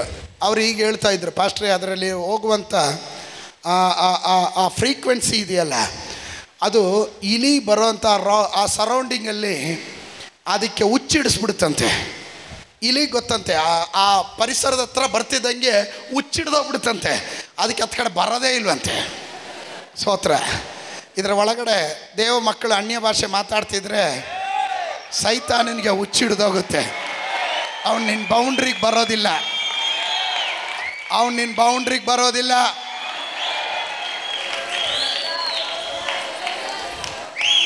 ಆಮೇಲೆ ನೋಡ್ರಿ, ಈ ಪರಿಶುದ್ಧಾತ್ಮನ ವರ ಅಲ್ಲ, ಹೊಸ ಒಡಂಬಡಿಕೆಯಲ್ಲಿ ಬಂದಿದ್ದಲ್ಲ. ಪ್ರವಾದನೆ ವರ ಅಲ್ಲ, ಹೊಸ ಒಡಂಬಡಿಕೆಯಲ್ಲಿ ಬಂದಿದ್ದಲ್ಲ. ಹಳೆ ಒಡಂಬಡಿಕೆಯಲ್ಲಿ ಅಬ್ರಾಹ್ಮನ ಕಾಲದಲ್ಲೇ ಇತ್ತದು. ಮೊದಲು ಪ್ರವಾದಿ ಅಂತ ಹೇಳಿದ ವಾರ್ತೆ ಎಲ್ಲಿ ಗೊತ್ತಾ? ಆದಿಕಾಂಡ ಪುಸ್ತಕ 27ರಲ್ಲಿ ಕಾಣಲ್ಪಡ್ತೀವಿ. ಅಭಿಮೇಲಕನ ಮುಂದೆ ಅಬ್ರಾಹ್ಮನ ಹೆಂಡತಿಯನ್ನು ತಂಗಿ ಅಂತ ಹೇಳಿದ್ದು, ಸಹೋದರಿ ಅಂತ ಹೇಳಿದ್ದು. ಅಭಿಮೇಲಕನು ಅವಳ ಮೇಲೆ ಮೋಹಗೊಂಡಿದ್ದು, ರಾತ್ರಿ ದೇವರು ಕನಸು ಕೊಟ್ಟಿದ್ದು, ಅವನಿಗೆ ಭಯ ಹುಟ್ಟಿಸಿದ್ದು. ಆಮೇಲೆ ಅವನ ಹತ್ರ ದೇವರು ಹೇಳಿದ್ದು, ಅವನೊಬ್ಬ ಪ್ರವಾದಿ, ಅವನೊಬ್ಬ. ಹಾಗಾದರೆ ಅಬ್ರಾಹ್ಮನ ಯಾರು? ಅಬ್ರಾಹ್ಮನ ಯಾರು? ಅವನೇನಾದರೂ ಬೇಡಿ, ಅವನೇನಾದರೂ ಹೇಳಿದ್ರೆ ನಾನು ಹಂಗೆ ಮಾಡಿಬಿಡ್ತೀನಿ. ಹಾಗಾದರೆ ನೀವೇನಾದರೂ, ಅಯ್ಯೋ ನಿಮ್ಗೆ ಅರ್ಥ ಆಗಲಿಲ್ಲ. 20ನೇ ಅಧ್ಯಾಯದ 7ನೇ ವಾಕ್ಯ ಓದಮ್ಮ. ಹೀಗಿರುವಲ್ಲಿ ಆ ಮನುಷ್ಯನ ಹೆಂಡತಿಯನ್ನು ತಿರುಗಿ ಅವನಿಗೆ ಒಪ್ಪಿಸಿಬಿಡು, ಅವನು ಪ್ರವಾದಿ. ಅವನು ಯಾರು? ಅವನು ಯಾರು? ನಿನಗೋಸ್ಕರ ನನಗೆ ಪ್ರಾರ್ಥಿಸುವನು ಮತ್ತು ನೀನು ಬದುಕುವೆ. ಇಲ್ಲ ಯಾಕೆ ಕುಟ್ಟೋಗ್ತೀಯ ಅಂತ. ಸ್ತೋತ್ರ. ಪ್ರವಾದಿಗಳನ್ನ ಎದುರಾಕೊಂಬೇಡ್ರಿ ಅನ್ನೋದು ಅದಕ್ಕೆ. ಪಕ್ಕದಲ್ಲಿರೋ ಕೈ ಕೊಟ್ಟು ಹೇಳ್ರಿ, ಪ್ರವಾದಿಗಳನ್ನ ಎದುರಾಕೊಂಬೇಡ ಅಂತ.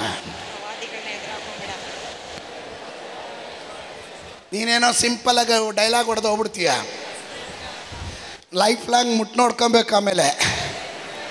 ಸ್ತೋತ್ರ. ಅಬ್ರಾಹ್ಮನ ಸಂತತಿಯವರು ನಾವು ಪ್ರವಾದಿಗಳು. ಆಮೇಲೆ ಪ್ರವಾದಿಗಳು ಮಾತ್ರ ಆಮೇಲೆ ಹೇಳ್ರಿ. ನಿಮ್ಮ ಬಾಯಿಂದ ಬರೋ ಒಂದು ಮಾತಿದೆಯಲ್ಲ, ಅದು ಅಧಿಕಾರ ಉಳ್ಳದು.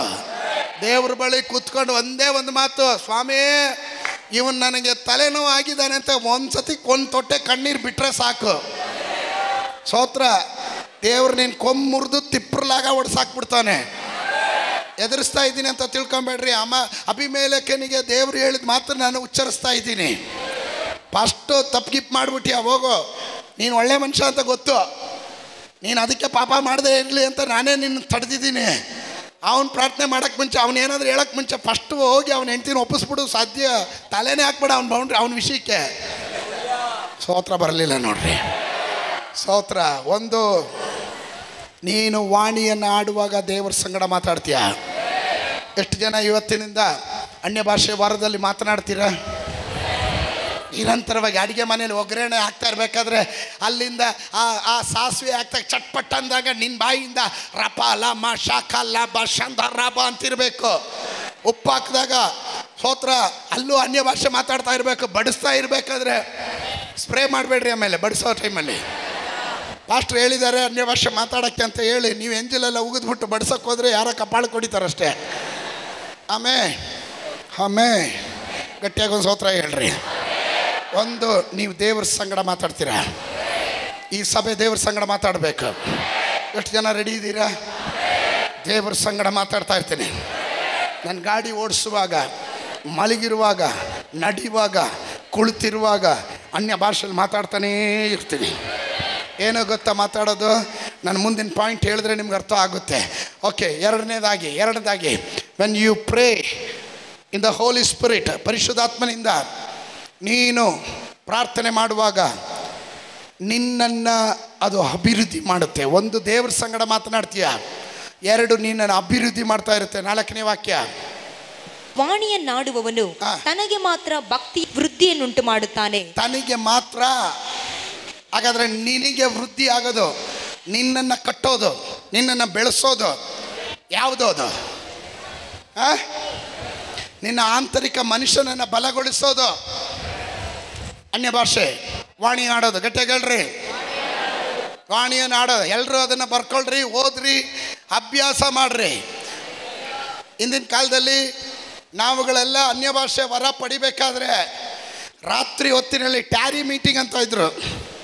ರಾತ್ರಿ ಕಾವಲು ಕುಳಿತು ಪ್ರಾರ್ಥನೆ ಮಾಡೋದು. ಸ್ತೋತ್ರ.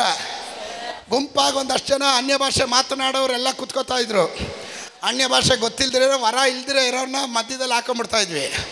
ನಾವು ಮಾತಾಡ್ತಾ ಇರುವಾಗ ಆಟೋಮೆಟಿಕ್ಕಾಗಿ ಅವನ ಮೇಲೆ ಅಭಿಷೇಕ ಬರೋದು. ಸ್ತೋತ್ರ. ಕೊಯರ್ಗೆ ಒಬ್ಬರು ಹತ್ತಬೇಕಾದ್ರೆ ಅಭಿಷೇಕ ಉಳ್ಳವರನ್ನು, ಆತ್ಮದಲ್ಲಿ ಅಭಿಷೇಕ ಉಳ್ಳವರನ್ನ ಮಾತ್ರನೇ ಕೊಯರ್ಗೆ ಹತ್ತಿಸ್ತಾ ಇದ್ದಿದ್ದು. ಈಗ ಹಂಗಲ್ಲ. ಕುಂಟ, ಕುರುಡ, ಪಾಪಿ, ದುಷ್ಟ, ದುರ್ಮಾರ್ಗಿ, ಅಡ್ದಾರಿಯಲ್ಲಿ ನಡೆಯೋನೆಲ್ಲ ಹತ್ಬಿಡ್ತಾನೆ ಕೊಯರ್ಗೆ. ಯಾಕಂದರೆ ಪಾಣಿ ಆಡೋದು ಅವ್ರಿಗೆ ಕಥೆನೇ ಇರಲ್ಲ. ಅವನು ಅದುವರೆಗೂ ಹಾಡು ಹೇಳ್ತಾನೆ, ಬುದ್ಧಿಯಲ್ಲಿ ಹಾಡು ಹೇಳ್ತಾರೆ. ಸ್ತೋತ್ರ. ಆತ್ಮದಲ್ಲಿ ಆರಾಧನೆ ಮಾಡೋ ಟೈಮಲ್ಲಿ ಮೈಕ್ ಹಿಂಗೆ ಹೋಗ್ಬಿಡುತ್ತೆ. ಇಲ್ಲಾದರೆ ಹಾಡೇ ಬರಲ್ಲ, ಆ್ಯಕ್ಷನ್ ಮಾತ್ರ ಇರುತ್ತೆ. ಅನ್ಯ ಭಾಷೆಯಲ್ಲಿ ಆರಾಧನೆ ಮಾಡಬೇಕು. ಆಮೇಲೆ ಅದು ನಿನ್ನನ್ನು ಅಭಿವೃದ್ಧಿ ಮಾಡುತ್ತೆ, ನಿನ್ನನ್ನು ಕಟ್ಟುತ್ತೆ. Number 3, praying in the Holy Spirit. ಪರಿಶುದ್ಧಾತ್ಮನಲ್ಲಿ ನೀನು ಪ್ರಾರ್ಥನೆ ಮಾಡುವಾಗ 14:2, ವಾಣಿಯನ್ನಾಡುವವನು ದೇವರ ಸಂಗಡ ಮಾತಾಡುತ್ತಾನೆ ಹೊರತು ಮನುಷ್ಯರ ಸಂಗಡ ಆಡುವುದಿಲ್ಲ. ಅವನು ಆತ್ಮ ಪ್ರೇರಿತನಾಗಿ. ಒಂದು ನಿಮಿಷ, ಯಾರ ಸಂಗಡ ಮಾತಾಡೋದು? ಗಟ್ಟಿಯಾಗಿ ಹೇಳ್ರಿ, ಯಾರ ಸಂಗಡ ಮಾತಾಡೋಕೆ ರೆಡಿ ಇದ್ದೀರಾ? ಕೋಪ ಇದೆಯಾ ದೇವ್ರ ಸಂಗಡ? ದೇವ್ರು ನೀವು ಕೋಪ ಮಾಡ್ಕೊಂಡ್ರೆ ದೇವ್ರು ಮರದ ಹತ್ರ ಮಾತಾಡ್ತಾರೆ, ಸೊಳ್ಳೆ ಹತ್ರ ಮಾತಾಡ್ತಾರೆ, ಮೀನ್ ಹತ್ರ ಮಾತಾಡ್ತಾರೆ. ಮೀನು ಹೇಳಿದ ಮಾತು ಕೇಳಲಿಲ್ಲ, ಕತ್ತೆ ಹೇಳಿದ ಮಾತು ಕೇಳಲಿಲ್ಲ, ಕಾಗೆ ಹೇಳಿದ ಮಾತು ಕೇಳಲಿಲ್ಲ. ಎಲ್ಲರೂ ಕೇಳ್ತಾರೆ, ನೀನು ಯಾಕೆ ಕೇಳ್ತಾ ಇಲ್ವ? ನನಗೆ ಅರ್ಥ ಆಗ್ತಾ ಇಲ್ಲ. ಸ್ತೋತ್ರ. ಪಕ್ಕದಲ್ಲಿರೋ ಕೈ ಕೊಟ್ಟು ಹೇಳ್ರಿ, ಇವತ್ತಿಂದ ನಾನು ಬದಲಾವಣೆ ಆಗಿದ್ದೀನಿ ಅಂತ ಹೇಳ್ರಿ. ಯಾರ ಜೊತೆ ಟೂ ಬಿಟ್ಟರು ದೇವ್ರ ಜೊತೆ ಟೂ ಬಿಡಲ್ಲ ಅಂತ ಹೇಳ್ರಿ. ಸ್ತೋತ್ರ. ಕೆಲವರೆಲ್ಲ ಮುನ್ಸ್ಕೊಂಡಿದ್ದಾರೆ ದೇವ್ರು ಏನು ಮಾಡಿದ್ದಾರೆ ಅಂತ. ಸ್ತೋತ್ರ. ಮಾತಾಡೋ ಅನ್ಯ ಭಾಷೆಯಲ್ಲಿ. ಆಮೇಲೆ ನೀನು ಯಾವಾಗ ಅನ್ಯ ಭಾಷೆಯಲ್ಲಿ ಮಾತಾಡ್ತೀಯೋ, ಒಂದು ದೇವ್ರ ಸಂಗಡ ಮಾತಾಡ್ತೀಯ, ಎರಡು ನಿನಗೆ ಅಭಿವೃದ್ಧಿ ಮಾಡ್ಕೋತಾ ಇದೀಯ. ನನಗೋಸ್ಕರ ಅಲ್ಲ, ನಿಮಗೋಸ್ಕರ. ನಿಮ್ಮ ಒಳಗಡೆ ಇರೋ ಮನುಷ್ಯ ವೀಕ್ ಆಗಿರೋದಿಲ್ಲ, ಅವನು ಸ್ಟ್ರಾಂಗ್ ಆಗಿರ್ತಾನೆ. ಅವನು ಏನಾದರೂ ಯಾರಾದರೂ ಶತ್ರು ಅಲ್ಲಿ ಬಂದರೆ ಅವನು ಏನು ಇವನ್ ಥರ ಆಗ್ಬಿಡ್ತಾನೆ, ಜಾಕಿ ಚೈನ್ ಥರ. ಸ್ತೋತ್ರ. ಕರಾಟೆ ಆಡ್ಬಿಡ್ತಾನೆ, ಬ್ರೂಸ್ಲಿ ಥರ. ಒಳಗಡೆ ಇರೋ ಮನುಷ್ಯ ಸ್ಟ್ರಾಂಗ್ ಆಗಿದ್ರೆ ಕರಾಟೆ. ಸ್ತೋತ್ರ. ಬರಲಿಲ್ಲ. ಆಮೇಲೆ ನಂಬರ್ 3 ಅವನು ಆತ್ಮ ಪ್ರೇರಿತನಾಗಿ. ಮೂರನೇದಾಗಿ ಗೂಢಾರ್ಥಗಳನ್ನ, ರಹಸ್ಯಗಳನ್ನ ಅವನು ಮಾತಾಡ್ತಾ ಇರ್ತಾನೆ. ಸ್ತೋತ್ರ ಬರಲಿಲ್ಲ.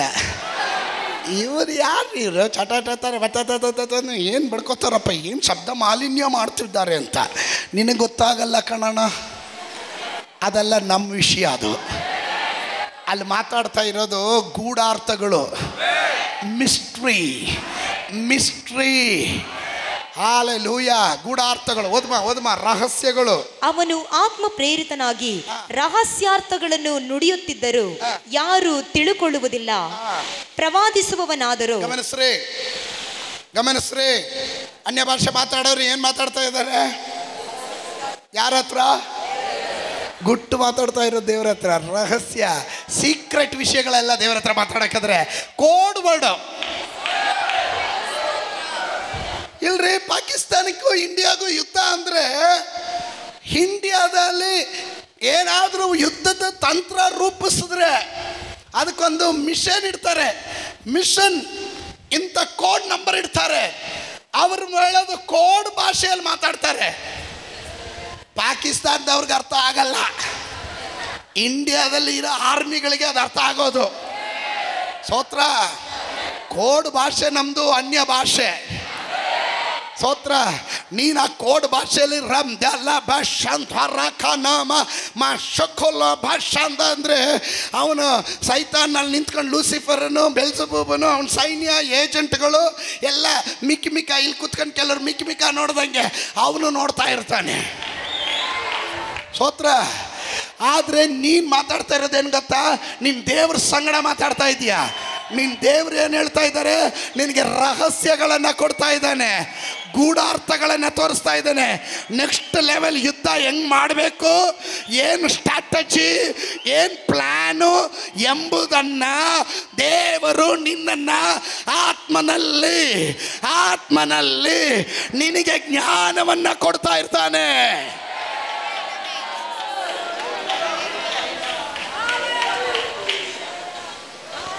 ಒಂದಿಬ್ಬರಿಗಾದ್ರೆ ಕೈ ಕೊಟ್ಟು ಹೇಳ್ರಿ, ನಮ್ಮ ಸಭೆ ಅನ್ಯ ಭಾಷೆಗಳಲ್ಲಿ ತುಂಬಿರೋ ಸಭೆ ಇದು. ಅನ್ಯ ಭಾಷೆಯಲ್ಲಿ ತುಂಬಿರಬೇಕು. ಅವನ ಆತ್ಮ ಪ್ರೇರಿತನಾಗಿ ರಹಸ್ಯಾರ್ಥಗಳನ್ನು ನುಡಿತಿದ್ರು.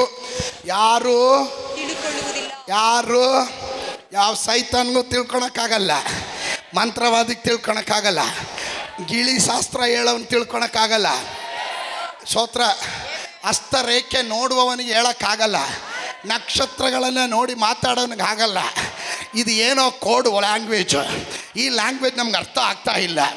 ಅದಕ್ಕೆ ಎಫೆಸದವರಿಗೆ ಬರೆದ ಪತ್ರಿಕೆ 3:3-5 ದೇವರು ನನಗೆ ಕೃಪೆಯಾಗಿ ಕೊಟ್ಟ ಕೆಲಸವನ್ನು ಇದುವರೆಗೆ ಗುಪ್ತವಾಗಿದ್ದ ಒಂದು ಸಂಗತಿ. ಸ್ತೋತ್ರ. ದೇವರು ಕೆಲಸ ಕೊಟ್ಟಿದ್ದಾನೆ, ಕೆಲವೊಂದು ಸೀಕ್ರೆಟು ಕೊಟ್ಟಿದ್ದಾನೆ. ಸ್ತೋತ್ರ. ಬರಲಿಲ್ಲ. ಅಯ್ಯೋ ದೇವ್ರೆ, ಯುದ್ಧಕ್ಕೆ ಸನ್ನದ್ಧರಾಗಿದ್ದೀರೇನ್ರಿ? ಸಿದ್ಧ ಆಗ ಮನಸ್ಸಿದೆಯಾ? ಬೇಡ ಅಂದರೆ ಬೇಡ. ಸ್ತೋತ್ರ. ಬೇಡ ಅಂದರೆ ಬೇಡ. ಫಿಲಿಸ್ಟಿಯರು ಸಿದ್ಧರಾಗಿದ್ದಾರೆ, ಮಿದ್ಯಾನ್ಯರು ಸಿದ್ಧರಾಗಿದ್ದಾರೆ. ಸ್ತೋತ್ರ. ಯುದ್ಧಕ್ಕೆ ಸಿದ್ಧರಾಗ್ರಿ. ದೈವ ಪ್ರಕಟಣೆಯಿಂದ ನನಗೆ ತಿಳಿಸಲ್ಪಟ್ಟಿತೆಂಬುದನ್ನು ನೀವು ಕೇಳಿದ್ದೀರಲ್ಲ. Praise the Lord. The revelation knowledge. ದೇವ ಪ್ರಕಟಣೆಯಿಂದ ನನಗೆ ದೇವರು ಕೆಲವೊಂದು ಕಾರ್ಯಗಳನ್ನು ತೋರಿಸಿದ್ದಾನೆ. ನೀನು ಅನ್ಯ ಭಾಷೆಗಳನ್ನು ಮಾತಾಡುವಾಗ ಇದರ ಒಳಗಡೆ ಇರುವ ದೇವ ಮಕ್ಕಳೆಲ್ಲ ಅನ್ಯ ಭಾಷೆಯಲ್ಲಿ ಮಾತಾಡ್ತಾ ಇದ್ದರೆ ಈ ಅಂತರಿಕ್ಷ ಪೂರ್ತಿಯಾಗಿ ಪ್ರಕಟಣೆಗಳು, ದೈವಿಕವಾದಂಥ ರೆವಲೇಷನ್, ದೈವಿಕವಾದ ರೆವಲೇಷನ್. ಸ್ತೋತ್ರ. ಅದಕ್ಕೆ ನೋಡ್ರಿ, ಪ್ರಸಂಗ ಮಾಡುವಾಗ ದೇವ ಮಕ್ಕಳು ಅನ್ಯ ಭಾಷೆಯಲ್ಲಿ ಮಾತಾಡ್ತಾ ಇದ್ರೆ ಪಾಸ್ಟ್ರು ಒಂದೇ ಒಂದು ಪಾಯಿಂಟ್ ಹಿಡ್ಕೊಂಡು ಬಂದಿದ್ರೆ 100 ಪಾಯಿಂಟ್ ಅವನ ಬಾಯಿಂದ ಹೊರಗಡೆ ತರ್ತಾರೆ ದೇವರು. ವರ್ಡ್ ದೇವ್ರ ವಾಕ್ಯ ಹೇಳೋದಾಗೆ ಈ ಪ್ಲೇಸ್ ಫುಲ್ ರೆವಲೇಷನ್ ಹ್ಯಾಂಗ್ ಮಾಡ್ತಾ ಇರುತ್ತೆ. ಸ್ತೋತ್ರ. ನೇತಾಡ್ತಾ ಇರುತ್ತೆ ರೆವಲೇಷನ್. ಸ್ತೋತ್ರ. ಯಾರು ಮಾತಾಡ್ತಾ ಇರ್ತಾರೆ ಅವ್ರಿಗೆಲ್ಲ ಪ್ರಕಟಣೆ ಕೊಡ್ತಾ ಇರುತ್ತೆ. ಸ್ತೋತ್ರ. ಅದಕ್ಕೆ ಯೇಸು ಸ್ವಾಮಿ ಹೀಗೆ ಹೇಳಿದ್ರು. ಮತ್ತಾಯನ ಬರೆದ ಸುವಾರ್ತೆ 13 ಮತ್ತಾಯ. ನಾನು ಅವರ ಸಂಗಡ ಸಾಮ್ಯ ರೂಪವಾಗಿ ಮಾತಾಡುವುದಕ್ಕೆ ಕಾರಣವೇನೆಂದರೆ ಅವರಿಗೆ ಕಣ್ಣಿದ್ದರು ನೋಡುವುದಿಲ್ಲ, ಕಿವಿ ಇದ್ದರು ಕೇಳುವುದಿಲ್ಲ ಮತ್ತು ತಿಳುಕೊಳ್ಳುವುದೂ ಇಲ್ಲ. ಯೆಶಾಯನು ಹೇಳಿದ ಪ್ರವಾದನೆಯು ಅವರಲ್ಲಿ ನೆರವೇರುತ್ತದೆ. ಏನದು? ಅದೇನೆಂದರೆ ನೀವು ಕಿವಿ ಎದ್ದು ಕೇಳಿದರೂ ತಿಳುಕೊಳ್ಳುವುದೇ ಇಲ್ಲ. ಯಾಕೆ ತಿಳ್ಕೊಳ್ಳಲ್ಲ? ರೆವಲೇಷನ್ ಇಲ್ಲ, ಪ್ರಕಟಣೆ ಇಲ್ಲ, ನಾಲೆಜ್ ಇಲ್ಲ, ದೈವಿಕವಾದಂಥ ಅಂಡರ್ಸ್ಟ್ಯಾಂಡಿಂಗ್ ಇಲ್ಲ, ತಿಳುವಳಿಕೆ ಇಲ್ಲ. ಸ್ತೋತ್ರ. ಹೇಳ್ದೆ ಇದ್ದಾಗಲೇ ನನಗೆ ಅರ್ಥ ಆಯಿತು. ಪಾಸ್ಟರ್ ಮಾತ್ರ ಗಂಟ್ಲು ಕಿರ್ಚಿ ಪ್ರಸಂಗ ಮಾಡ್ತಾರೆ, ಇಷ್ಟೊಂದು ಆವೇಶದಿಂದ ಪ್ರಸಂಗ ಮಾಡ್ತಾರೆ. ನಾನು ಮಾತ್ರ ಕಲ್ಲು ಬಂಡೆ ಥರ ಕುತ್ಕೊಂಡು ಎದ್ದೋಗ್ತೀನಿ. ಯಾಕೆ? ಕಣ್ಣಿದೆ, ನೋಡ್ತಾ ಇದ್ದೀರಾ, ಕಿವಿ ಇದೆ, ಕೇಳ್ತಾ ಇದ್ದೀರಾ. ಸ್ತೋತ್ರ. ಆದರೂ ಏನಾಗಿದ್ದೀರಾ?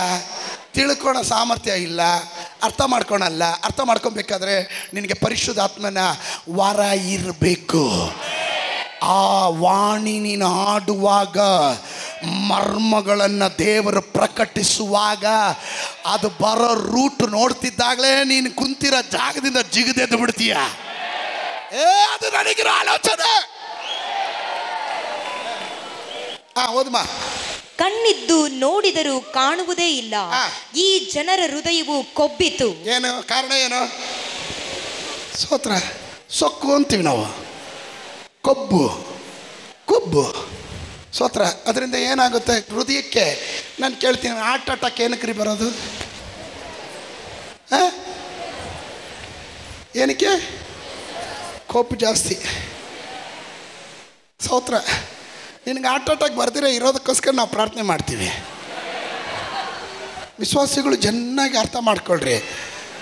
ಆತ್ಮಿಕವಾದ ಕೊಬ್ಬು ನಿನ್ನ ತಲೆಯಲ್ಲಿ ಬಂದರೆ ನಿನಗೂ ಹಾರ್ಟ್ ಅಟ್ಯಾಕ್ ಬಂದ್ಬಿಡುತ್ತೆ. ಯಾವ ಟೈಮ್ ಅಂತ ಹೇಳೋಕ್ಕೆ ಆಗಲ್ಲ. ನಿಂಗೆ ಲೈಫ್ ಇಲ್ಲ ಅಂತ ಅಷ್ಟೇ. ಆಮೇಲೆ ಅನ್ನಂಗಿರಲ್ಲ ನೀನು. ಆಮೇಲೆ ಕೊಬ್ಬು, ಕೊಲೆಸ್ಟ್ರಾಲ್ ಜಾಸ್ತಿ ಆದರೆ ಹಾರ್ಟ್ನಲ್ಲಿ ಸಂಚಾರ, ನಿನ್ನ ಹೃದಯ ಪಂಪ್ ಮಾಡ್ತಾ ಇರುತ್ತೆ. ಹೃದಯ ಲಪ್ ಡಬ್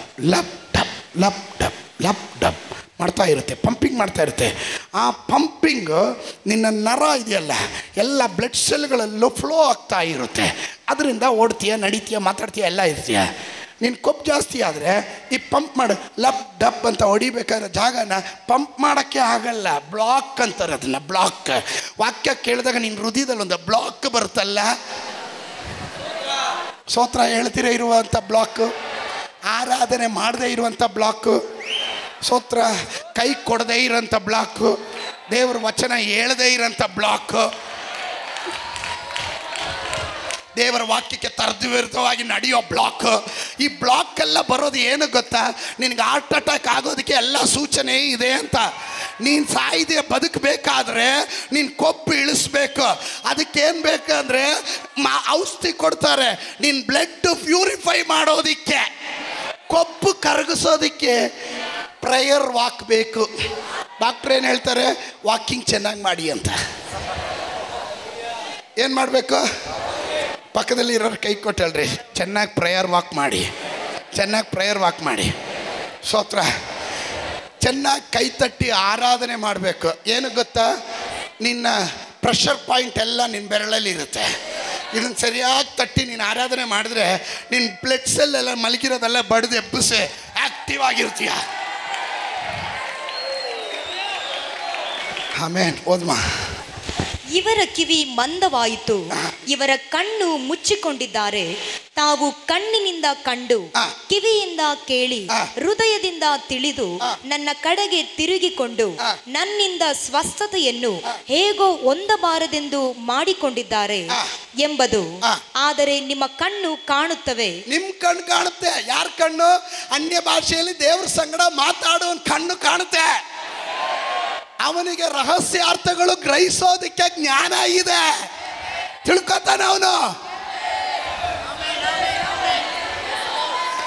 ಏನು ಪಾಸ್ಟರ್ ಹೇಳ್ತಾರೆ ಅಂತ ಅರ್ಥ ಮಾಡ್ಕೋತಾರೆ. ಇದು ಹೇಳೋದಕ್ಕೆ ಸರಿ, ಕೇಳೋದಕ್ಕೆ ಇರಲ್ಲ. ಹೆಂಗೆ ಅರ್ಥ ಮಾಡ್ಕೊಳೋದು? ಸಭೆಗೆ ಬರಲ್ಲ, ಹೆಂಗೆ ಅರ್ಥ ಮಾಡ್ಕೊಳೋದು? ಸ್ತೋತ್ರ ಸ್ತೋತ್ರ. ಹಾರ್ಟ್ ಅಟ್ಯಾಕ್ ಆದ್ಮೇಲೆ ಆದ್ರೂ ಬರ್ತೀರಲ್ಲ ಆಪ್ರೇಷನ್ ಮಾಡಿಸೋಕ್ಕೆ. ಹಾಂ, ಸ್ತೋತ್ರ. ಆವಾಗ ಏನು ಹೇಳೋದು? ಪಾಸ್ಟ್ರೇ ಏನೋ ನೋಡ್ರಿ, ECG ತೆಗೆದು ನೋಡ್ರಿ. ECG ತೆಗೆಯೋದೇ ಬೇಡ, ನೋಡಿದಾಗಲೇ ಹೇಳ್ಬೋದು ಕೊಬ್ಬು ಜಾಸ್ತಿ ಆಗಿದೆ ಅಂತ. ECG ರಿಪೋರ್ಟೇ ಬೇಡ.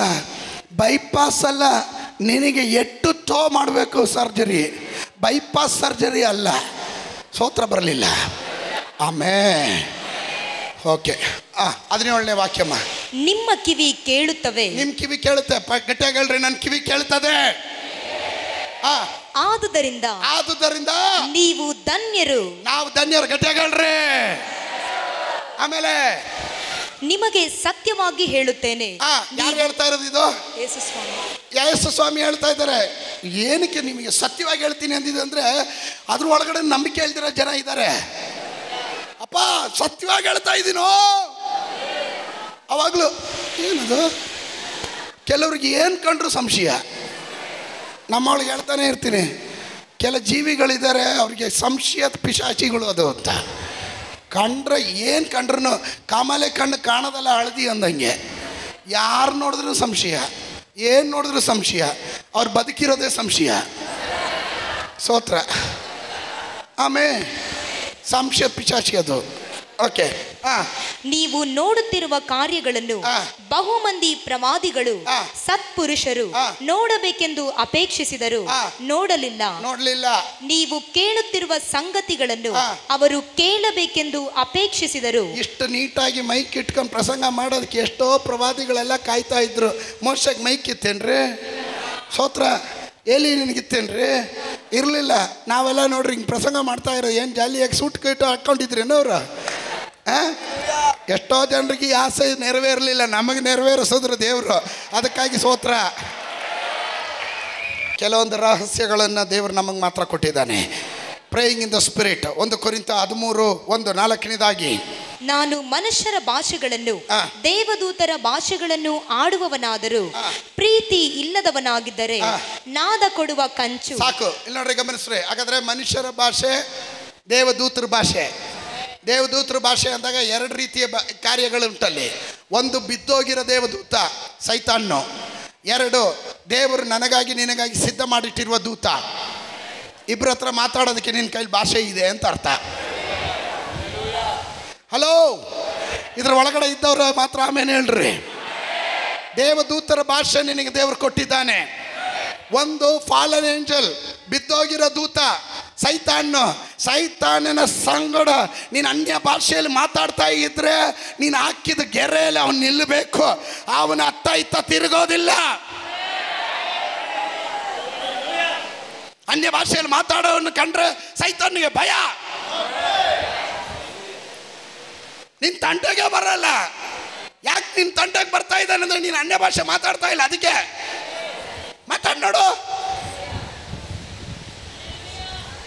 ಹಲೋ. 2ನೇದು ದೂತರು, ಎಸ್ಪೆಷಲ್ ಅಸೈನ್ಮೆಂಟ್. ದೇವ್ರು ನಿನಗಾಗಿ ಮಾಡೋದಕ್ಕೆ, ದೇವ್ರು ನಿನಗಾಗಿ ಇಂಥ ಕಾರ್ಯಗಳನ್ನ ನನ್ನ ಮಗನಿಗಾಗಿ, ಆ ಸಭೆಗಾಗಿ, ಆ ಜನರಿಗಾಗಿ, ಆ ಕುಟುಂಬಕ್ಕಾಗಿ, ಆ ಎಲ್ಲಮ್ಮನಿಗಾಗಿ, ಆ ಕೆಂಪಮ್ಮನಿಗಾಗಿ, ಆ ಬೋರಣ್ಣನಿಗಾಗಿ, ಆ ಮಾದಪ್ಪನಿಗಾಗಿ, ಆ ಜಯಮ್ಮನಿಗಾಗಿ ಸ್ತೋತ್ರ ಇಂಥ ಕಾರ್ಯ ಮಾಡುವಂಥ ಏಂಜಲ್ ನಂಬರ್ 1, ಏಂಜಲ್ ನಂಬರ್ 2 ಇಟ್ಟಿದ್ರು. ಅವ್ರು ಬಂದು ಏನಾದರೂ ಕೇಳಿದ್ರೆ ನೀನು ಮಾತಾಡೋಕ್ಕೆ ನಿನ್ಗೆ ಬರಲಿಲ್ಲ ಅಂದರೆ ಅವ್ರು ಹೇಳೋ ಭಾಷೆ ನಿನ್ಗೆ ಅರ್ಥ ಆಗಲ್ಲ, ನೀನು ಹೇಳೋ ಭಾಷೆ ದೇವದೂತ್ರಿಗೂ ಅರ್ಥ ಆಗಲ್ಲ. ಅದು ಬರದೇ ಇರಲಿ ಅಂತ ಕಮ್ಯುನಿಕೇಷನ್ ಗ್ಯಾಪ್ ಉಂಟಾಗದೆ ಇರೋದಕ್ಕೋಸ್ಕರ ದೇವರು ನಿನ್ನ ಬಾಯಿಯಲ್ಲಿ ಭಾಷೆ ಇಟ್ಟಿದ್ದಾನೆ. ನೀನು ಮಾತಾಡ್ತಾ ಇದ್ರೆ ದೇವದೂತನ ಅದೇ ಥರ yes sir I will do it sir ಮಾಡ್ತೀನಿ ಸರ್, ಆಯಿತು ಸರ್, ಮುಗಿಸ್ತೆ ಸರ್, ಬಂದೆ ಸರ್. ಯಾರಾದರೂ ದೂತರಿಗೆ ಅಪ್ಪಣೆ ಮಾಡೋರಿದ್ರೆ ಒಳಗಡೆ ಇದ್ದೀರಾ? ಕೀರ್ತನೆ 34:7 ಹೇಳುತ್ತದೆ. 34:7 ಕೀರ್ತನೆ 34:7. ಯೆಹೋವನ ಭಯಭಕ್ತಿಯುಳ್ಳವರ ಸುತ್ತಲೂ ಆತನ ದೂತನು ದಂಡಿಳಿಸಿ. ಭಯಭಕ್ತಿ ಉಳ್ಳವರ ಸುತ್ತಲೂ ಆತನು ತನ್ನ ದೂತರ ದಂಡನ ಇಳಿಸಿ ಕಾಪಾಡ್ತಾನೆ ಅಂತ. ನಿನ್ನನ್ನು ಕಾಪಾಡೋದು ದೂತರು ಕಳಿಸಿರ್ತಾನೆ. ನೀನು ದೂತ ಯಾವುದು ಭೂತ ಯಾವುದು ಅರ್ಥ ಹೇಳ್ದಿರ ಮಾತಾಡ್ಬಿಟ್ರೆ ಆಮೇಲೆ ಅದಕ್ಕೆ ನಿನ್ಗೆ ಅನ್ಯ ಭಾಷೆ ವರ ಇರಬೇಕು. ಗಟ್ಟಿಯಾಗಿ ಹೇಳ್ರಿ, ಅನ್ಯ ಭಾಷೆ ವರ ಇರಬೇಕು ನನಗೆ.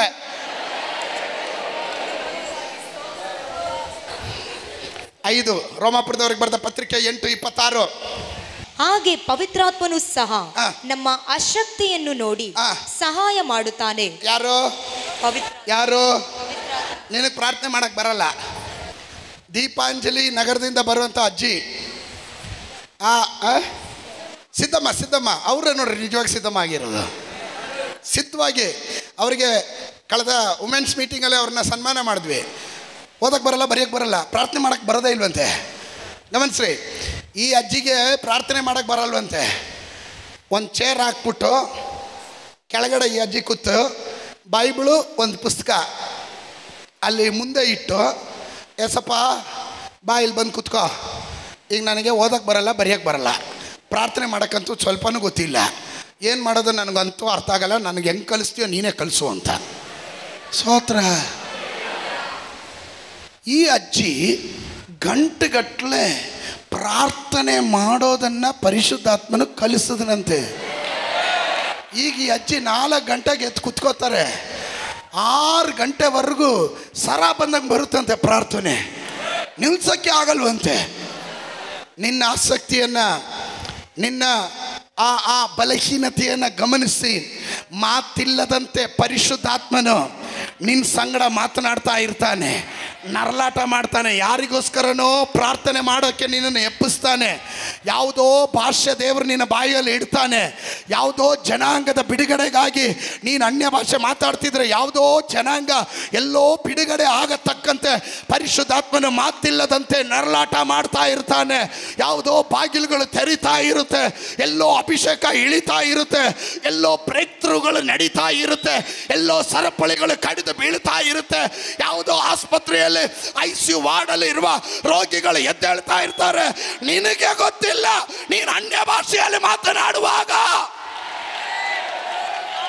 there is a power.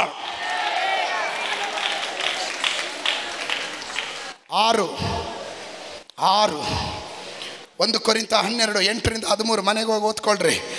Praying in the Holy Spirit, unity and diversity.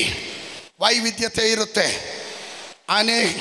ಅನೇಕತೆ, ವೈವಿಧ್ಯತೆ, ವಿವಿಧತೆ, ಐಕ್ಯತೆ ಮತ್ತು ವಿವಿಧತೆ ಇರುತ್ತೆ. ನೀನು ಮಾತನಾಡುವಾಗ ನಿನಗೆ ಗೊತ್ತಿಲ್ಲದೆ ಇರುವಂಥ ಭಾಷೆಗಳು. ಯಾವುದಾದ್ರೂ ಒಂದು ದೇಶಕ್ಕೆ ಹೋದರೆ, ಸ್ತೋತ್ರ, ನಾನು ಕಳೆದ ಸಾರಿ ಕ್ಯಾನಡಾದಲ್ಲಿದ್ದಾಗ ಬಾಬಿನ್ ಮನೆಗೆ ನನ್ನನ್ನು ಪಾಸ್ಟರ್ ಅನಿಸರ್ನ ಇಬ್ಬರನ್ನು ಕರ್ಕೊಂಡೋದ್ರು ಪ್ರಾರ್ಥನೆ ಮಾಡೋಕ್ಕೆ. ಅವ್ರ ತಮ್ಮನಿಗೆ ಭಾಳ ವಿಧವಾದಂಥ ಹೋರಾಟ ಇತ್ತು. ಅವರು ಗಲ್ಫ್ ಕಂಟ್ರಿಯಿಂದ ಸಿಕ್ಕಾಪಟ್ಟೆ ಹೋರಾಟ. ಆ ಹುಡುಗ ಒಳ್ಳೆ ಪ್ರಯೋಜನಕ್ಕೆ ಬರಬೇಕಾದ ಯವನಸ್ಥ, ಆದರೆ ಅವನ ಜೀವನ ಭಯ. ರಾತ್ರಿ ಹೊತ್ತಿನಲ್ಲಿ ಗೆಜ್ಜೆ ಶಬ್ದ ಕೇಳುತ್ತೆ, ಭಯ. ಇದೆಲ್ಲ ಅವನ ಜೀವನವನ್ನು ಏನು ಮುಂದೆ ಹೋಗಕ್ಕೆ ಬಿಡದಿರಲಿಲ್ಲ. ಆದರೆ ಇದು ನಮಗೆ ಗೊತ್ತೇ ಇರಲಿಲ್ಲ. ಅವತ್ತು ನಾವಿಬ್ಬರು, ಪಾಸ್ಟರ್ ಅನಿಸನ್ನು ನಾನಿಬ್ಬರು ಹೋದ್ವಿ ಆ ಮನೆಗಾಗಿ ಪ್ರಾರ್ಥನೆ ಮಾಡುವಾಗ. ಅದುವರೆಗೂ ನಾನು ಮಾತನಾಡದೇ ಇದ್ದಂಥ ಅನ್ಯ ಭಾಷೆ ನಾನು ಮಾತಾಡೋಕ್ಕೆ ಆರಂಭ ಮಾಡಿದೆ. ಆ ಭಾಷೆ ಅರಬಿ ಭಾಷೆಯಾಗಿತ್ತು. ಅರಬಿ ಭಾಷೆ. ನನಗೆ ಅರಬಿಯಲ್ಲಿ ಏನೂ ಗೊತ್ತಿಲ್ಲ, ವಾಲೇಕುಮ್ ಸಲಾಮ್ ಗೊತ್ತು ಅಷ್ಟೇ. ಸ್ತೋತ್ರ. ಅದು ಅರಬಿನ ಉರ್ದುನೋ ಗೊತ್ತಿಲ್ಲ. ಸ್ತೋತ್ರ. ಸಲಾಮ್ ವಾಲೇಕುಮ್ ಸಲಾಮ್ ಅಂತೀವಲ್ಲ, ಆ ಥರ. ಅದು ಬಿಟ್ಟರೆ ನನಗೇನು ಗೊತ್ತಿಲ್ಲ. ಅರಬಿ ಭಾಷೆಯಲ್ಲಿ ಮಾತಾಡ್ತಾ ಇದ್ದೆ. ನಾನು ಅರಬಿ ಭಾಷೆಯಲ್ಲಿ ಮಾತಾಡ್ತಿದ್ರೆ ಪಾಸ್ಟರ್ ಅನಿಸನ್ ಅವರು ಅದರ ಇಂಟರ್ಪ್ರಿಟೇಷನ್ ಮಾಡ್ತಾಯಿದ್ರು, ಅದರ ಅರ್ಥವನ್ನು ಹೇಳ್ತಾ ಬಂದರು. ಆ ಗೆಜ್ಜೆ ಸೌಂಡು, ಅದ್ರ ಬಂದ ರೂಟು, ಇದನ್ನು ನಾನು ಪ್ರವದನೆ ಹೇಳ್ತಾ ಇದ್ದೀನಿ. ಅನ್ಯ ಭಾಷೆ, ನನ್ನ ಅನ್ಯ ಭಾಷೆ. ಇವರು ಕತ್ತಾರಲ್ಲಿ ಇದ್ದರಿಂದ ಇವರಿಗೆ ಅರಬಿ ಭಾಷೆ ಗೊತ್ತಿತ್ತು. ಅರಬಿ ಭಾಷೆ ಗೊತ್ತಿದ್ದಂಥ ಇವರಿಗೆ ಶಾಕ್ ಕೊಡ್ದಂಗೆ ಆಯಿತು. ನಾನು ಅರಬಿ ಭಾಷೆಯಲ್ಲಿ ಪ್ರವದನೆ ಹೇಳ್ತಾ ಇದ್ದಿದ್ದು. ಯಾರಾದರೂ ಕನ್ನಡ ಗೊತ್ತಿಲ್ದಿರೋರು ಬಂದು ಕನ್ನಡದ ಅನ್ಯ ಭಾಷೆ ಮಾತಾಡಿದ್ರೆ ನಮಗೆ ಗೊತ್ತಾಗಲ್ವಾ, ನಮ್ಮ ಭಾಷೆನೇ ಮಾತಾಡ್ತಾ ಇರೋದು, ಏನು ಇವ್ನು ಕನ್ನಡ ಇಷ್ಟು ಚೆನ್ನಾಗಿ ಮಾತಾಡ್ತಾ ಇದ್ದಾನೆ ಅಂತ. ಆ ರೀತಿ ಆಯಿತು. ಮೀಟಿಂಗ್ ಎಲ್ಲ ಅವ್ರಿಗೆ ಪ್ರಾರ್ಥನೆ ಎಲ್ಲ ಮುಗೀತು, ದೆವ್ವ ಬಿಟ್ಟೋಯ್ತು, ಆ ಹುಡುಗ ಸ್ವತಂತ್ರನಾದ, ಆ ಕಟ್ಟು ಮುರಿತು. ಗಮನಿಸ್ರಿ, ಆಮೇಲೆ ಆ ಮನೆಯವ್ರು ಹೇಳಿದ್ದು, ಪಾಸ್ಟ್ರ್ ಇಷ್ಟೊತ್ತು ಮಾತಾಡಿದ್ದು ಏನು ಗೊತ್ತಾ, ಅರಬ್ಬಿ ಭಾಷೆ ಆಗಿತ್ತು, ನಮಗೆ ಅರಬ್ಬಿ ಭಾಷೆ ಗೊತ್ತು ಅಂದರು. ನಾನು ಹೇಳಿದೆ ಅರಬ್ಬಿ ಭಾಷೆ ಮಾತಾಡಿದ್ನ, ನಾನೇ ಧನ್ಯನು ಅಂದ್ಕೊಂಡೆ. ಸ್ತೋತ್ರ. 6 ಭಾಷೆಯಲ್ಲ 7 ಭಾಷೆ ಗೊತ್ತಾಯಿತು ಅಂತ. ಸ್ತೋತ್ರ. ಹಲ್ಲೆಲೂಯಾ. ನಿಮಗೆ ಗೊತ್ತಿಲ್ಲದೆ ಇರುವ ಭಾಷೆ ದೇವರು ನಿಮ್ಮ ಬಾಯಲ್ಲಿ ಕೊಡ್ತಾನೆ. ಯಾವುದೋ ಕುಟುಂಬವನ್ನು ಬಿಡಿಸೋದಕ್ಕೆ, ಯಾವುದೋ ವ್ಯಕ್ತಿಯನ್ನು ಬಿಡಿಸೋದಕ್ಕೆ, ಯಾವುದೋ ಪಟ್ಟಣವನ್ನು ಬಿಡಿಸೋದಕ್ಕೆ, ಯಾವುದೋ ಗುಂಪನ್ನು, ಎಲ್ಲೋ ಶತ್ರು ಮಾಡಿರೋ ತಂತ್ರಗಳನ್ನು ಮುರಿಯೋದಕ್ಕೆ ದೇವರು ನಿಮ್ಮ ಬಾಯಲ್ಲಿ ಭಾಷೆಯನ್ನು ಇಡ್ತಾನೆ. That is the unity and diversity ಇರುತ್ತೆ, ಅದರಲ್ಲಿ ವೈವಿಧ್ಯಮತೆ ಇರುತ್ತೆ. ಒಂದೇ ಥರ ಭಾಷೆ ಇರೋದಿಲ್ಲ. ನನಗೆ ಚೆನ್ನಾಗಿ ಗೊತ್ತು. 21 ದಿವಸದ ಉಪವಾಸ ಪ್ರಾರ್ಥನೆ ಮುಗಿಸ್ಕೊಂಡು ಟ್ರಿವಾಂಡ್ರಮ್ನಲ್ಲಿ ಒಂದು ಕ್ರೂಸೈಡ್ ಪ್ರಸಂಗ ಮಾಡಕ್ಕೆ ಹೋಗಬೇಕು. ನನ್ನ ಜೊತೆ ಬ್ರದರ್ ಮಂಜು ಕುಮಾರ್ ಇದ್ದರು, ಸುರೇಶ್ ಬಾಬು, ಸ್ಯಾಮ್ಸನ್ ಕೋಟೂರ್, ಹೀಗೆ ಎಲ್ಲರೂ ನಾವೆಲ್ಲ ಒಟ್ಟಿಗೆ ಯಾತ್ರೆ ಮಾಡಿದ್ವಿ. ಅವತ್ತು ರಾತ್ರಿ 3 ಬಸ್ಸು ಬ್ರೇಕ್ ಡೌನ್ ಆಯಿತು. ಬೆಳಗ್ಗೆ ಹೋಗಿ ಇಳಿಬೇಕಾದವನು ಸಂಜೆ ಹೋಗಿ ಇಳಿದಿದ್ದೀನಿ, ಟಯರ್ಡ್ ಆಗಿದ್ದೀನಿ. ನನ್ನ ಬಾಯಲ್ಲಿ ಹೊಸ ಭಾಷೆ ಬರಲಿಕ್ಕೆ ಆರಂಭವಾಯಿತು. ಮಾತನಾಡ್ತಾ ಇದ್ದೆ. ಆವತ್ತು ರಾತ್ರಿ ದೊಡ್ಡ ಅದ್ಭುತಗಳು ದೇವರು ಮಾಡಿದ್ರು. ಕಾರಣ ಏನು ಗೊತ್ತಾ, ಅದುವರೆಗೂ 60 ಸೆಕೆಂಡಲ್ಲಿ ದೆವ್ವಗಳನ್ನ ಮುಂದೆ ಕರೆಸಿರಲಿಲ್ಲ, ಅವತ್ತೇ ಫಸ್ಟ್ ಕರೆಸಿದೆ. ಸ್ತೋತ್ರ. ಏನು ಕಾರಣ, ಈ ಕೂಟ ನಡೆಯೋದಕ್ಕೆ ಮುಂಚೆ 3 ದಿವಸ ಬೇರೆ ಮತದವರು ಆ ಸ್ಥಳವನ್ನು ಬಾಡಿಗೆ ತೆಗೆದುಕೊಂಡು ಯಜ್ಞಗಳನ್ನು ಅರ್ಪಿಸಿ, ಹೋಮಗಳನ್ನು ಅರ್ಪಿಸಿ, ಈ ಕೂಟಕ್ಕೆ ವಿರುದ್ಧವಾಗಿ ಯಜ್ಞಗಳನ್ನು ಹೋಮಗಳನ್ನ ಮಾಡಿದ್ರು. ಅಲ್ಲಿ ಸೇವೆ ನಡಿಬಾರ್ದು ಅಂತ. ಆದರೆ ಪರಿಶುದ್ಧಾತ್ಮನು ಅನ್ಯ ಭಾಷೆಯಿಂದ ಆ ಶಕ್ತಿಗಳ ಕಟ್ಟುಗಳನ್ನು ಮುರಿಯೋದಕ್ಕೆ ನಮಗೆ ವರವನ್ನು ಕೊಟ್ಟನು. ಇದರ ಒಳಗಡೆ ಇರುವ ದೇವ ಮಕ್ಕಳು ಒಂದು ಪಟ್ಟಣಕ್ಕೆ ಕಾಲಿಡುವಾಗ, ಒಂದು ದೇಶಕ್ಕೆ ಕಾಲಿಡುವಾಗ, ಒಂದು ಸ್ಥಳಕ್ಕೆ ಕಾಲಿಡುವಾಗ, you are taking the territory. ನಿನ್ನ ಕೈಯಲ್ಲಿ ದೇವರು ಆ ಟೆರಿಟರಿಯನ್ನು ಕೊಡ್ತಾ ಇದ್ದಾನೆ.